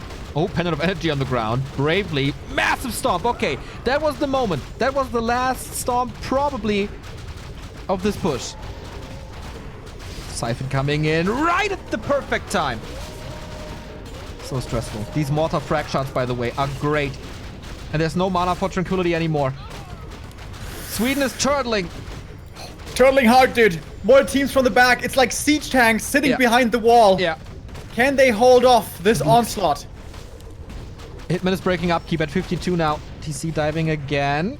But it's about the mortars. They can't reach the mortars. Oh, now they can! Thorzane! For 1 second forgetting about this control group. The Blood Mage is in trouble as well. There's the Entangle. Oh, Holy Light last second, but he's surrounded. He's trying to save himself to banish. Rifleman falling in the back, but it's all about the mortars. Potom is back. Stabs back in with a heal scroll, but it looks like numbers overwhelming at this point. TC's running forward. No mana, but decent right clicks and the aura here most importantly. They have to call militia now. They have to try everything. Doesn't look good at all. Thorzane down to 33 supply and plummeting. There's no nuke. There's no solution against this TC. The Kodo has not eaten. Might be able to take it out, but the tree for Starshaped is falling. No mining anymore. And that's it. That's game. Thorzane 26, Starshaped 14 supply, and Hitman is the big orc standing tall in the end. Player's forces. These berserkers just didn't die. Nothing seemed to be able to kill them. No AoE against them at all. Great control of the Siphon and the Holy Light, but No AoE effects. This mass just, yeah, unkillable. And the first big fight, GG. That's game. That's match points. And one map away from the final for Team DuSt. But this game comes down to, it hurts me to say, but Thorzane not dodging the TC stunts in the first fight. Yeah, he was running into those like crazy. But also, not just as far as pure micro execution goes, why did they go out of their base in the first place? Why did they commit into that fight? DuSt was begging to take a fight right there, but why did they oblige? They could have just started turtling right from the get-go. Yeah. I don't really get that either. Like, maybe for once they did a bad call, and for once Thorzane didn't micro perfectly. That was really crazy how long they were able to stay in the game and still got some kills, and they almost wiped out FK. But they made the right call, DuSt, I think, with FK not reproducing too many hunts, just giving more gold to Hitman, who was the big carry in the end. Yeah, high level TC, once again showing how super strong it can be. Bloodmate was supposed to be the answer, but there was no answer against the Headhunters in the end. Yeah. Mortar team transition perhaps a little bit late. Perhaps it could have been sooner, but hard to say. Difficult there to spend the resources perfectly. But Synergy, map 1 over. Synergy, my favorite new 2v2 map. Always provides with entertaining games. We even no we saw a Phoenix in 2-on-2 on this map. Do you have to say anything else about this map? No. Hellfire Plateau gets vetoed by DuSt. Sweden takes out Twisted. The Cinderella story of Team DuSt continues. Terraverse Enter, by the way, is still 1-0 to our knowledge. Oh, that's a long one. Yeah. If Terra gets the 2-0 there, it's over. Game. Yeah. So, match points in both clan wars at the moment. We are 2 maps away from a grand final. That is UMAT. That was kind of to be expected after this season against DuSt.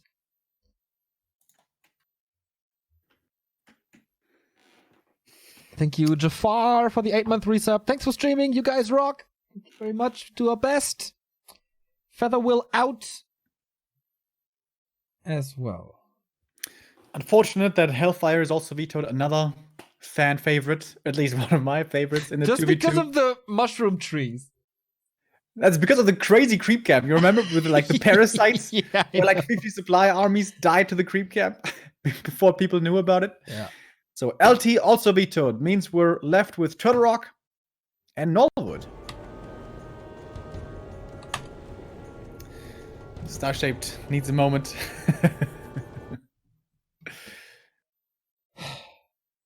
I'm gonna So who's send gonna him a host? bill. Which host did we have? Was it American or European? I don't know. Lost Temple is out, by the way. So we are left with Turtle Rock and Nullwood. Thank you, Martial Spirit.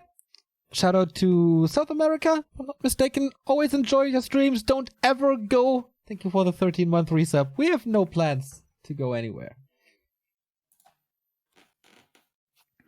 So it will be the European host now, making things a little bit more easily playable for Thorzane especially.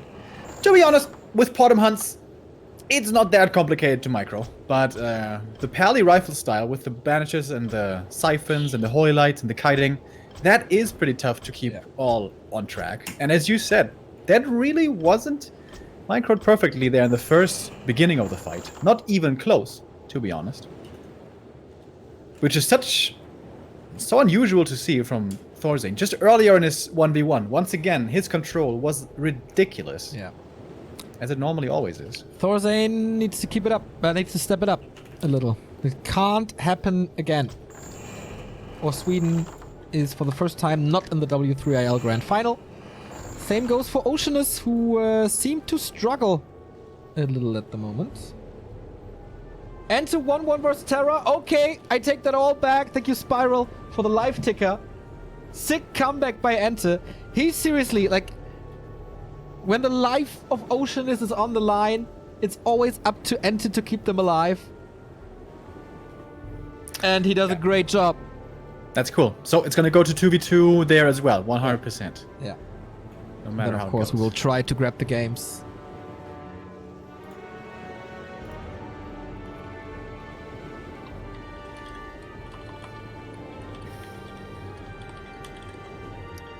So, Turtle Rock, our map 2.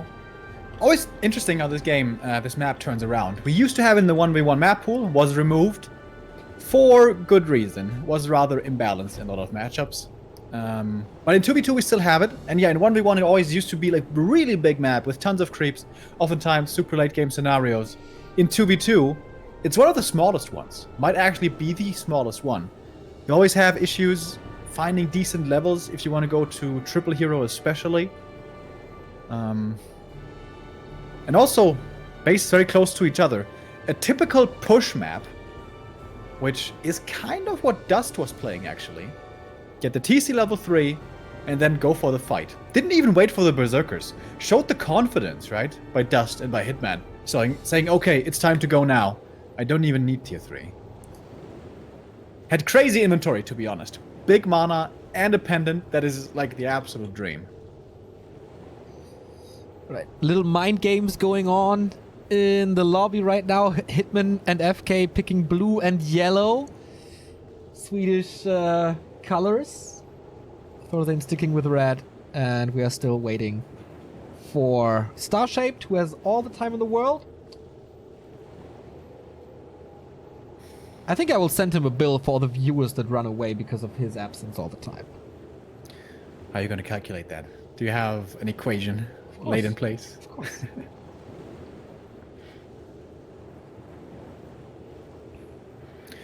Mental warfare being applied. Or maybe he's just a nervous toilet goer. I don't want to know any details, man. At this point, it's becoming like a tradition. I feel like I need to know more. You should go visit him. Have a nice day. I should. Where does he live again? Is it Stockholm? I don't know. No, I think he told me it's another city, which Yeah. I have never heard of before. Because they used to sometimes meet up together, Thorstein and him, to play 2v2. Yeah. But that was at Endar's place the last time, I think, right? Isn't that how it was? Could be. Is Sweden bigger than Germany, or is it? It's What? From, Oh. as far as length goes. Just length. I think it's a little bit bigger, right?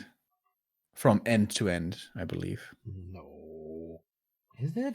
Isn't it? It's pretty long indeed. It's very narrow.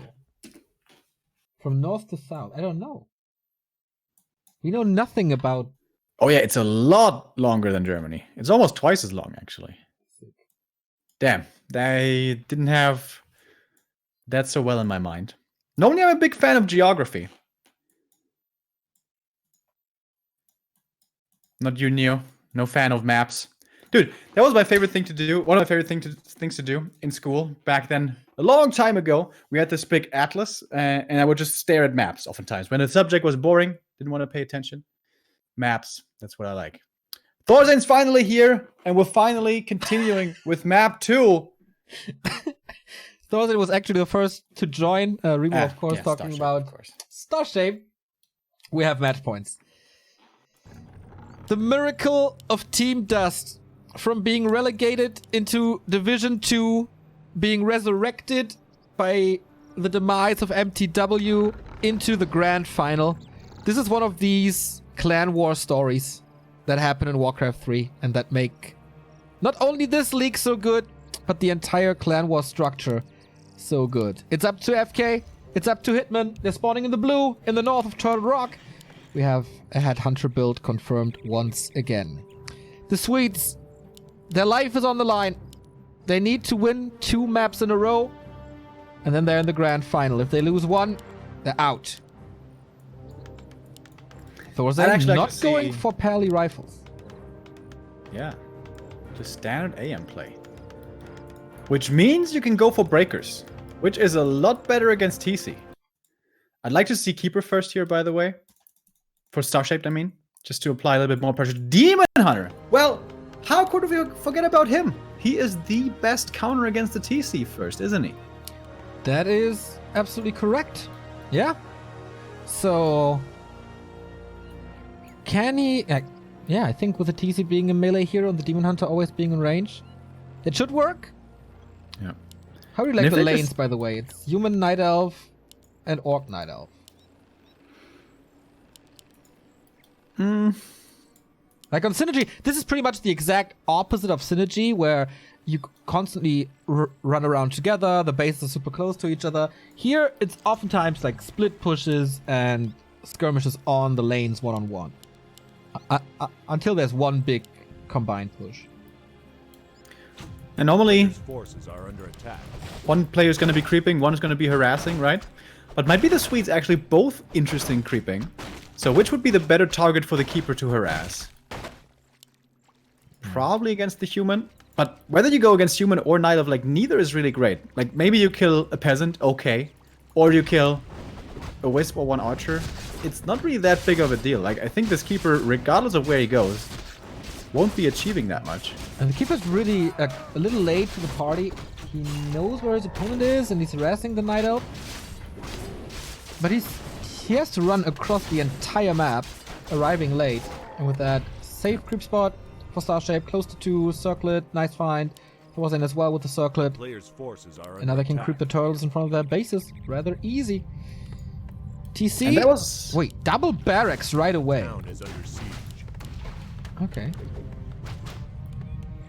So mass hunts, mass headhunters. I think he did that map 1 as well. His tech Okay. was really late. But maybe he went for the barracks a little bit later, perhaps? Maybe it wasn't. But it was certainly a very late tech on map 1 as well. Sasha was lucky with the spawn, by the way. Only in the bottom left can you go for the Ancient of War creep the way he did. Safely, at least. Players' forces Thorzain towards the gold mine. Wait a minute, is he actually expanding? No. Whoa. It's just... Was it just a good creep route? Because militia are so strong against turtles. Yeah, it's just for creeping. He's teching behind this. And that's pretty cool. This is a super fast level 3 AM. This is like ridiculously fast.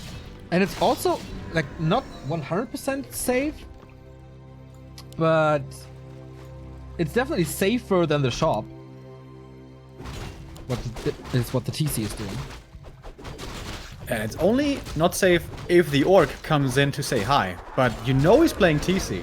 I think they scouted this.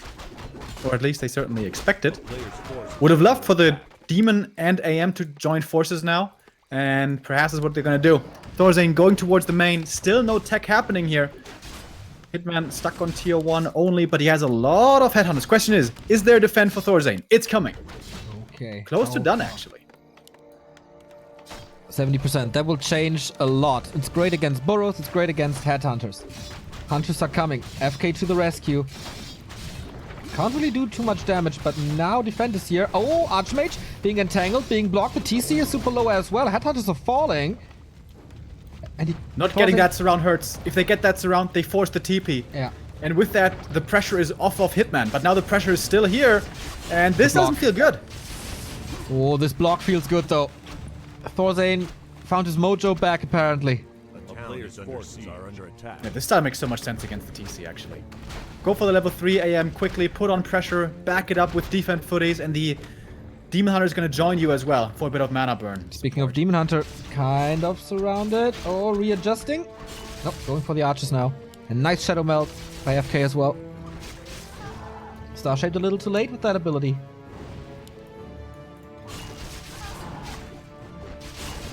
How does he see him? I don't know. The Watcher Ward. Ah, the Watcher Ward reveals. Oh! Hitman's creep paying off really well. A player's All the archers forces died. are under Every attack. single one started at 17 supply Yeah. now. Ouchie. Good game for Thorzain so far, but maybe it's Starshaped with the nerves this time. FK with the Huntress. No, not surrounded. Momentum swings every 20 seconds or so. We have a tech. Tech is finished for Thorazane. Blood Mage again, so we have double mana burn pretty much, like Siphon and this. Starshape was taking behind this as well. Going Potom and then Dryads, I guess? As there is no Blacksmith for Thorazane. Yeah. Potom, Dryads, and the human going for...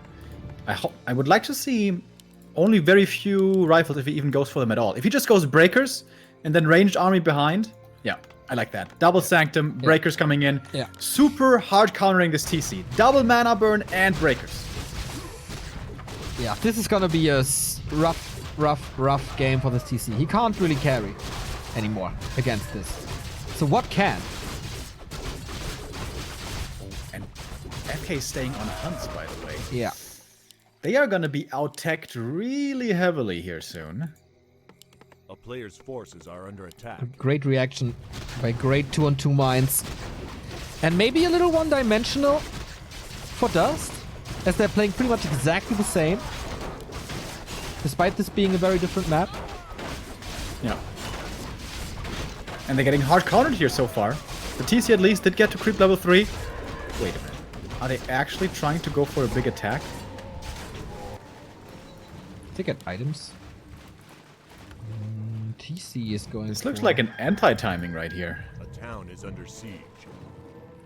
Well, tier 2 text didn't unfold too hard yet. But the same goes for maybe that's Hitman, the who idea. didn't. I think so. Like, that's the only reason. They do have their level 3s, right? Player's forces are under attack. Yes. The Keeper has. But so does the Demon.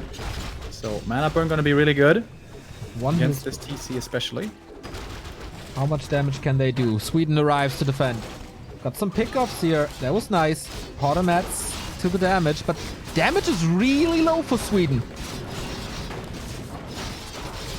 And Water Elemental trying to do the most of it. TC walking forward, not getting burned yet, the Demon Hunter. And these Headhunters actually, tremendous damage right here. The Dryads don't stand a chance, and the Footies are getting taken out by the Hunts. Hitman with the flank of a lifetime. Thorazane is dropping more and more and more of his tier 1. And the Demon Hunter is kind of surrounded. He is! Invo Potion, switching the target to the Potom for now. More Hunts are falling for FK, down to 39. Demon Hunter is out of that Invo. Potom rises up to level 2. The Demon Hunter is still surrounded. Has a TP. Is forced to use it now. Oh. I'd love to see Flame Strike this time, by the way. Hits level 2. There is enough mana burn, and I don't think he needs the other thing so much. There we go, Flame Strike coming in. Nice dodge by Hitman, though. Instantly. But the most scary part is seemingly over. Keeper out of mana, TC out of mana, TC low HP as well. And they have held. Footies did die, but now Thorazane is transitioning into better units. Yes. Breakers. Breakers are coming, that's true. They're being chased around. The Demon Hunter packs a punch here without additional items even. Dryads coming, Breakers coming, control magic even against the Treants. So much mana. Siphon, level 2 aura. Big mana. Big mana as well. Okay, now, in Hitman's base, he's still taking to tier 3. Berserkers are not really around the corner, and the positioning is really bad. The Hunts are all stuck. They don't do anything. Scroll protection. A Flame Strike would be so nice right now. Okay. Armies are still bigger, though, for DuSt. Especially a ton of Headhunters. DC is getting close to 5. Water Elementals provide quite some experience. Can this be the carry again? The entire clan war was always a very one-sided affair in every single one-on-one. Would love for this 2-on-2 to go full distance for a change. Red camp by Thorazane. That's very nice. It's gonna be big experience here. Level 3 Blood Mage. What do you even go? Do you go Flame Strike or do you go Siphon? Both are so good. You would love to be level 4 this game. Yeah. It's of course fast creeping with the Flame Strike. That must be the damage, right, that they were lacking before. Warsong Battle Drums, nice to have. Oh, Starship, by the way, catching reinforcements, really nice move. Yeah. And it's distracting from this creep camp. Forces are under attack. FK going for the counter attack. Ooh, big AoE. He's retraining to Blizzard. So Flame Strike and Blizzard. Oh, Stomp yeah. for nothing. Hitman getting a little nervous, maybe? Or was it just a little too late before the TP was used? Still got 2 Dryades though. This DPS of the Headhunters is quite insane. Yeah. Soon Not to as be crazy Berserkers. Not as crazy as in game 1 where we had the Overseers. But okay, Thorazane pushing into FK space. He's at 50 supply, Glaive Throws are coming, but without Warple Blades and so easy to take them out with Blizzard and Flame Strike. Also great against buildings, great against repair. On the other side, Starshape just running away. Kind What's of he easy going to do with Dryad attacks, I guess. Attacks the TC, buys some time so there's no stun. Thorazane is just aiming for the mine. You could go for the Tree of Life actually. Yeah. Oh, nice dodge of the Blizzard. Still adds some damage. In the meantime, DuSt is pushing for Starshape's throat. This entangle is certainly gone. The Wisps are all about to die. Thorazane got the mine. Has the TP now. DuSt so. This AoE, they have to turtle again. Scroll of the Beast. So much value. Plus 13. Not really able to dispel with Wisp. So he has. Oh, that Flame Strike is gigantic! He'll scroll against it. That was This the is first coming. scroll. There is a second one. But now what? Oh, Mana Burn. And that's a big stun. Going for the Demon Hunter. There's an Invul and a Staff and a TP. Maybe not the best choice. Flame Strike again. Hitman always has to move back a little, decreasing his DPS by a lot. And now with the heal scrolls going. Oh, the AM in trouble though, getting stomped now. There was no burn this time. AM dropping low. Heal potion. Last second. He can use it. Okay, back to safety. Blizzard raining from above. The Song of Ice and Fire for Team Sweden. Both sides losing heavily in the units department. TC level 6. Could just die. Do you really want to kill him? He comes back with full mana.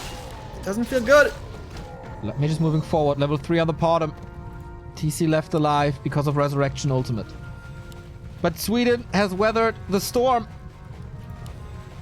Thorazane and Hitman head to head in supply. FK is dead though.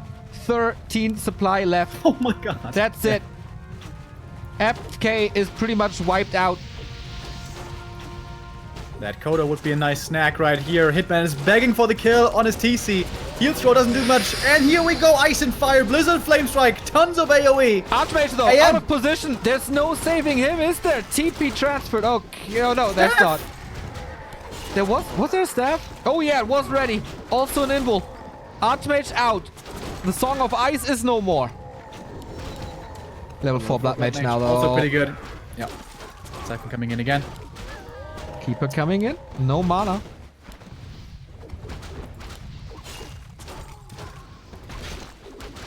Hitman and the TC. What a crazy duo, but for how much longer? He's constantly out of mana. Aiming for that Keeper. A player's forces are under attack. He has no banish, so no additional slow, but the Archmage is coming back. Thor's in at the blocks. Not this time, but the slow seems enough. The slow seems enough. TP. FK still in this game, but for how much longer? And what can Hitman do with the TC without mana? Still finding some kills. TC finally gonna be triggered here. They can surround him with magic immune units. And then the stomp doesn't do much. Don't do it though. Hound is Almost got it. Almost. Starship needs a great block now. TC still has a heal potion. So will most likely mana not burn. die. player's forces. Instantly draining all of his mana pool. Oh, entangle on the bottom. Well, yeah, DuSt is only hanging by a thread now. 34 supply for Hitman. And Sweden has the push for game 3. The Blizzard again, the Flame Strike again. Not too crazy this time. Going for the Archmage once more. There's an input push. Does he have the time? Doesn't seem like. Oh my! 9 HP. That stun seemed to last for 6 seconds or something. Forces are They under try everything. You can't blame them for lack of fighting spirit. They really, really try hard. FK transition to archers for more piercing. It doesn't do too much. Starship is expanding in the bottom left, by the way. One more Hail Mary, but the Siphon is ready, and there's no mana anymore. And I think the ult isn't ready either. No, he dies for real. Level 5 AM. TC hits the deck. He was the carry. That must be the game. Blade Master Demon, I mean, also in trouble, but the staff is there. GG is called 1-1. And we go to map 3. The semifinal will be decided in the very last map. It doesn't get much closer. Yes, Hitman with the Hail Mary attempt, but boy, did that quarterback got sacked or what. Perfect timing of Mana Burn and Siphon. And then there was the kill. You can't kill a level 6 TC, apparently. They made it work in Sweden's back. Really smart adjustment here. I love that Thorstein isn't stubbornly sticking with the Pally rifles. The standard AM plus Blood Mage play with some breakers is just much better. So question is, how are the Americans going to respond now? Yeah. Because it seems like the Swedes have the perfect counter. Exactly. The ball is in their half. They have to do something now. They have to come up with something again. It's Nullwood, by the way, the map. So what's their reaction now? Because this double mana burn seemed to be the answer. But also, I like that they had this timing in them at the early stage of Tier 2. Yeah. So maybe they can just do it again. The positions on Turtle Rock are really bad for mass hunts and headhunters because everything is just so clumped up and it's kind of narrow everywhere. It is super risky to play that again, though. It's an all-in. Like, if that attack doesn't kill, which it didn't, you're most likely going to lose the game. Yeah. They could just play a more straight-up game with Blade Master, perhaps, but we'll see. We'll see what they do. In the other clan war, by the way, Terra defeated Ente in the end with 2-1. It is 7-5 for UMAT. They need one map in the 2-2. Oceanus needs to win both maps there. And it's Cash and Maru versus Neutron and Shocker. Damn, dude. Really fun to see here. Yeah. These clan wars going so close. So hyped for W3IL. Worth supporting. We got a lot of support here on stream today. You can support W3IL on Matcherino. It's a nice page to gather donations for this tournament and to get that league a little support. It's all crowdfunded. It's from the community, for the community. There's no sponsor involved, really. And you can contribute to the prize pool by doing... Wait, is that not possible anymore to like stuff? I guess not. But if you have $1 or $2, please contribute it to W3IL. It's such a great format. It's a passion project by a lot of the admins and guys of Warcraft3.info, and of course the augurs of every clan who do a great job every single week. And we need that in the West as much as we do need an open weekly cup that we seemingly have now with the Rising Star Cup. We need to keep the Warcraft3.info league alive, and every single contribution helps. 2-0-2-0, 2-0-2-0, 1-1, and now the last map. The favorite so far prevailed. Hitman convincingly, Thorstein also very convincingly, Cruncher the same for him, and even Star-Shaped very convincingly against FK, all things considered. But in the 2v2, they're bringing each other to the very limit. Momentum now with the Swedes. Seemingly, they have outsmarted, outthought the enemy strategy. DuSt. What now? Our map is going to be a very special one. Nullwood. The only map ever to have been in the map pool with a 6-player map. Up to 6 players can play here. And this used to be played in the 1v1, if you can believe it or not. Yeah. A long, long time ago. Random fountain in the middle. Fountain of health and fountain of mana. What would favor what team?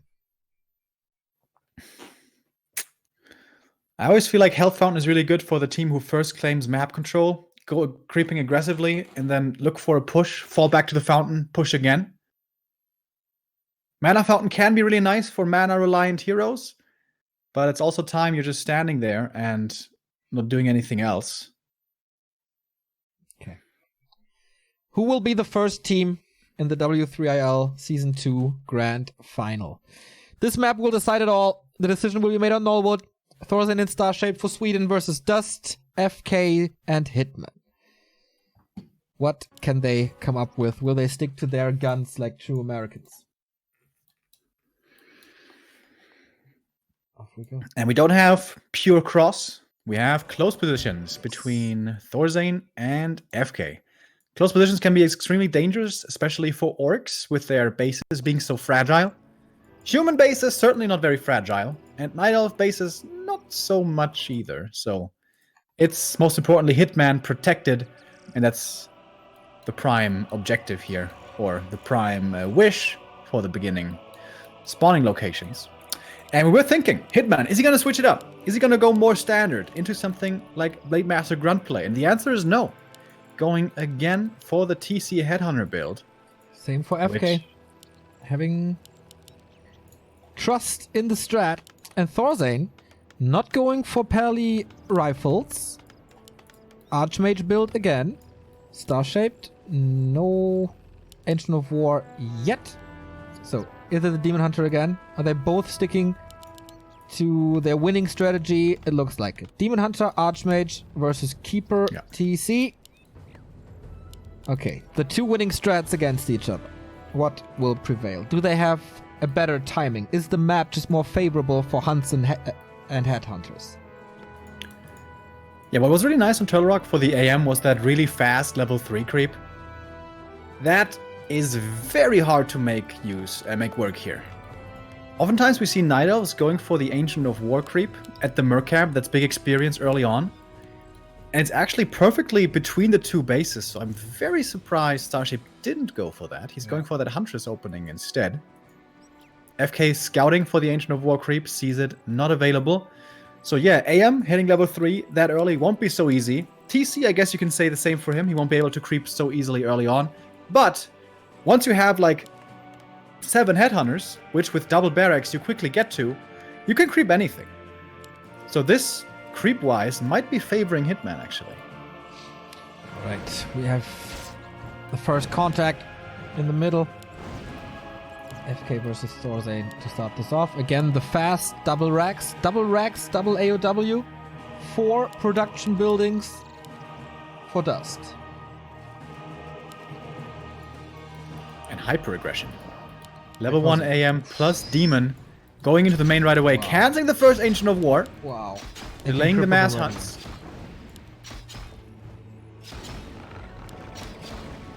DuSt has only been defeated by 1 team in the entire season. Forces are under attack. Will they be wrecked by ultra aggressive Swedes now? Starshade has an AP coming up in the back. Town is And it's being protected by Thorzane. Beautiful teamwork here Wow. between the two. This is really nice. They get the Moonwell. A strike of genius from Thorzane and Star-Shaped again. We've seen this many times. So creative with the 2-on-2 timings and actions. This AP, 60% done. It is Stomp first, not Aura first. Yeah. Is that really better? I don't know. The Keeper's already quite low. What can FK do? He's out of that fight. But okay, the TC with his big axe cuts down the tree. Maybe that was a little bit too ambitious. Headhunter damage is really good now, though. 4 headhunters against these footies fare very well, and more headhunters will be coming. Keeper makes it to... A Okay, player's forces are under attack. Under siege. where does he make it to? Interesting even? early game. Just no creeping at all so far. So, who does that favor? Well, Hard to tell. TC, FK of course, needs the levels, but so does the AM. FK has only 1 production building, so it will be mass hunts for Starshape. I got 1 proxy, actually, next to the base of Hitman. Ah, there we go. Sorry, didn't see that yet. Oh, We have block with a defend footy. Thorzane. Jesus Christ. Loses 2 though. Not the greatest trade right there, but it's still the TC's Player's creeping being forces are slowed under down. attack.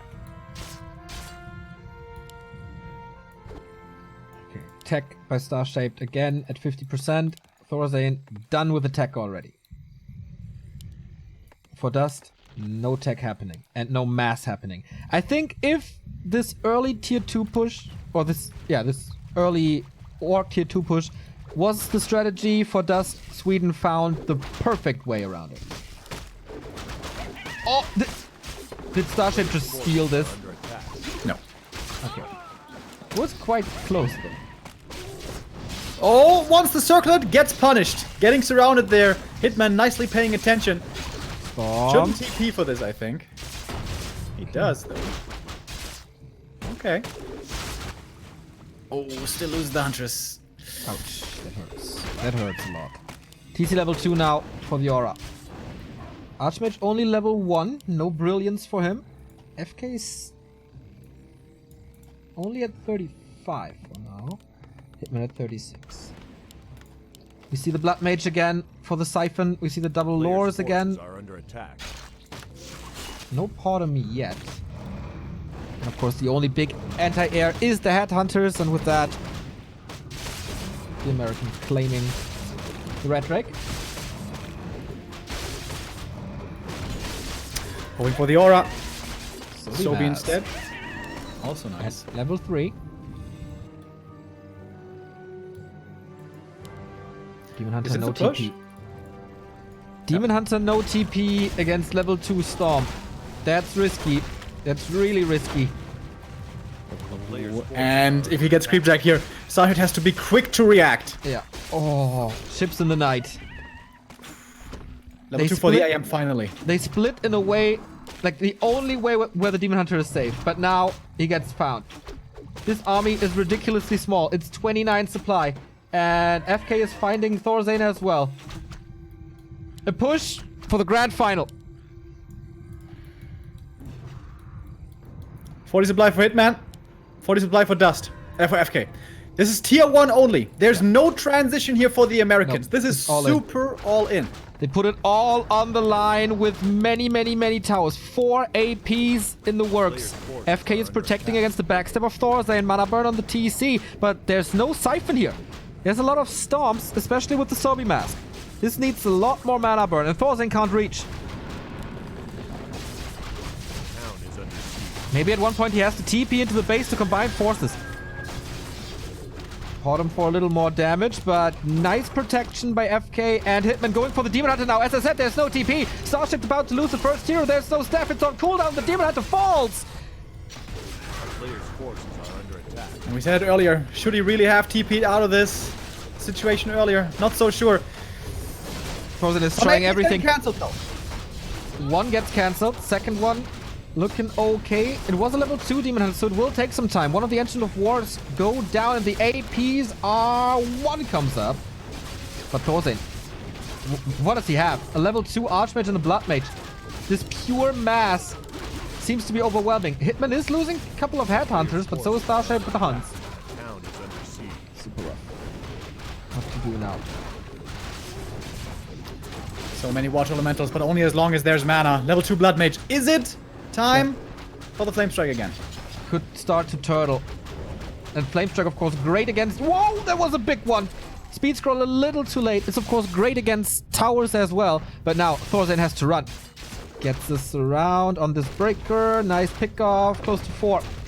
Can Starshape recover in time and build an army of Dryads? 40 supply for the Swedish Night Elf. Thorzane versus Hitman. Storm coming in. Okay. Blood Mage in trouble. Needs to transfer the TP. Oh, TP's he's back to trying the main. Is that in time? He was about to stun again. But then the Siphon cancelled it. Demon Hunter is back. They survived this with low supply and only 3 heroes. But no, this could be a dieback right there. Entangle, surround, pretty much picture perfect. But this time Staff's ready. Field Scroll, so important. Thorzane is town portaling in. How aggressive is this going to be? Oh, outside that base. Town is under siege. Needs more Siphon. Oh, there's no Siphon. There is Siphon. Demon in trouble again. Demon surrounded and killed off again. PC, one more stomp. That was the last one though. But the numbers, man, the numbers so much in favor now of the Americans. The Swedes about to be losing this game. 2 breakers falling. Thorzane back into a corner. Portum level 2, but that doesn't do too much. It's not a big level up. The mercenaries that he got will all fall. The Archmage has no TP anymore. This is the G and the G, and this is the miracle for America. We have Team DuSt in the grand final of W3IL after being relegated originally. They found an answer to this, and it was a rush, and it worked out flawlessly. Sweden has been defeated. They're down. And the grand finalist number 1 is DuSt Gaming. Damn, what a story. Coming here into this position where they weren't even supposed to be in, proving that they are worthy, the Americans. Taking out the best of Sweden in the final now, and we'll be playing against UMAT or Oceanus Gaming, which is still going to be happening here. We're going to have the decision made there as well very soon. Exactly. We will try to get into those games, but first I think it's time to call Bidu. And let's hear from him how he saw that clan war. Let me get him on the line. A proud American. Not US American, Canadian, but still, it counts. What does he have to say? Yeah, I'm asking if he wants another call. Must have been a roller coaster ride of emotions for him as well. One map away from elimination, one map away from the playoffs. And the balls on the DuSt boys, putting it all in with that super all-in. Yeah. It was mass tier 1. There was no transition there available at all. Oh, boys. Boys. When do we ever, why are we being doubted? First of all, I'm still containing my excitement because that was such a close clan war. Wow. USA, dude. USA. Let's get some USAs in the chat. It's USA boys, let's go. It's about time. You know what? Like, that was picture perfect down to the draft. We actually predicted all those matchups. Like, I wasn't trolling. All of that was pinpoint. We were relying on winning the 2s. That was a really scary game too with the mass burns. They really fucked it up with harassing at level 1 with an Archmage and the AP in the back. I think they should have just went for level 3. But if they keep practicing, they might be able to win some games in the future. Man, USA did it again, baby. Are you guys not feeling it? It's so crazy. I can't really remember. Maybe the last time we had American participation in the Clan League final was W3IL League Season 3 or something with MTW and Ghost Rider and those boys. And it's like 15 years or so. And it's crazy. It's crazy. And honestly, I don't want to talk any shit, but that wasn't even our strongest lineup, bro.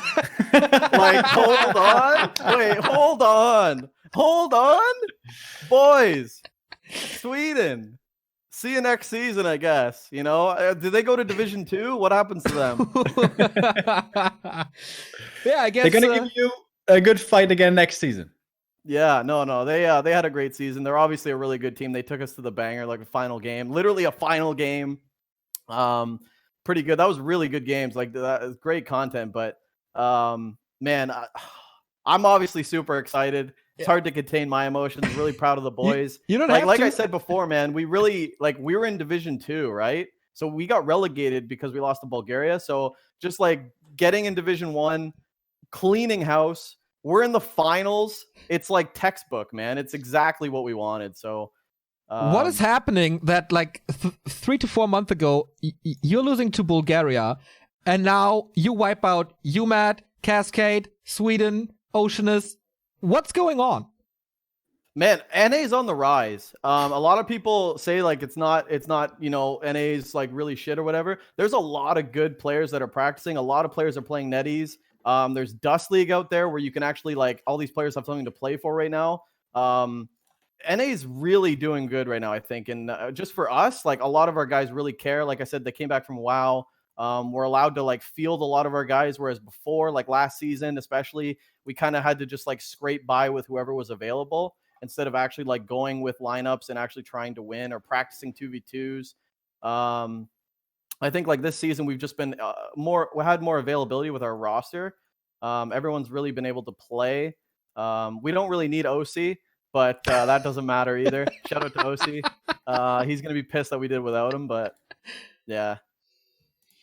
I mean, if he can't even beat Remo, then you know, I pick Arc any day. Baby. And what how is about that Arc, supposed to though? mean? Let's talk about Arc in game 2, man. Game 1 was a bit of a wash, but you know, Arc coming out playing Thorzane, one of the best players in the league. Yeah. He looked really damn good in game 2. True. I was super surprised by that as well. Like, that was his first clan war for you guys, right? Like, really good yeah, addition. in War3 Info League. Yeah, we actually subbed him out for somebody else on the roster. Yeah, we brought him in late. Yeah, he's an up-and-comer, man. Watch out for him. He does a Night Elf YouTube series. He's putting out a lot of content with America's Cup. I'm just plugging everything for the boys. What is this guy right not now. doing? He's like a pretty good streamer. He's doing YouTube videos. He's organizing tournaments, and now he starts to play leagues and is very competitive against Thorzane. Like, where is he coming from? What's... Oh, he's from America. This is America, baby. But, no, I'm super happy for the boys, man. FK obviously coming off that Zeppelin loss against Starshape losing his army. He's obviously down in the dumps, but the whole time he's like, bro, we got the 2s. Don't worry about it. We got the fucking 2s. So I was like, dude, if you guys get the 2s, like, honestly, oh, baby, let's go, baby. DuSt in the finals. I'm super happy, man. Me and Carson, shout out to Carson, another coach on the team. Like, we literally drafted a perfect lineup. Like I said, Swedish people are so predictable. It's disgusting. And we got it done, man. We got it done. I'm so happy. I'm super happy for you as well. It was really cool to follow you into this league. Like, the first clan wars, we all thought it's like flukes, but it just kept on happening. And I don't want to hear that anymore, Neil. Yeah. Sorry. It was like at like Playday 4, I was okay. They're kind of the favorites in this clan league now, or in this in these clan wars. That's right. Say it again. Who's the favorite? Say it again for me. Say it out loud for everybody. I don't want to hear the flukes anymore, man. What do we have to do? We're here. You know, we're killing it. It's time to. NA needs some respect now, man. And I think we've earned it. I'm really proud with the boys. So who would you rather face now, UMAD or Oceanus? Does it really matter? Oh, come on, we've been down this road in the season. They were both like, oh, easy mode. It doesn't really matter. I think, do we know who won? No, it's still running. It's down to the 2s now. And okay. Oh boy, it's the last map right now. Who would we like to play? I don't know. I think UMAD's like the more dominant team. They came first in the season. It'd be nice to smack them again. Oceanus. Who cares, Neil? Who cares? It doesn't matter anymore. Love this confidence. It's super rare to see that from Warcraft players or people in the scene, that they really have confidence and talk big. And I want you to show a great final. It doesn't really matter against who it is, but you will show up next week, and I want to see you to hold up that imaginary trophy.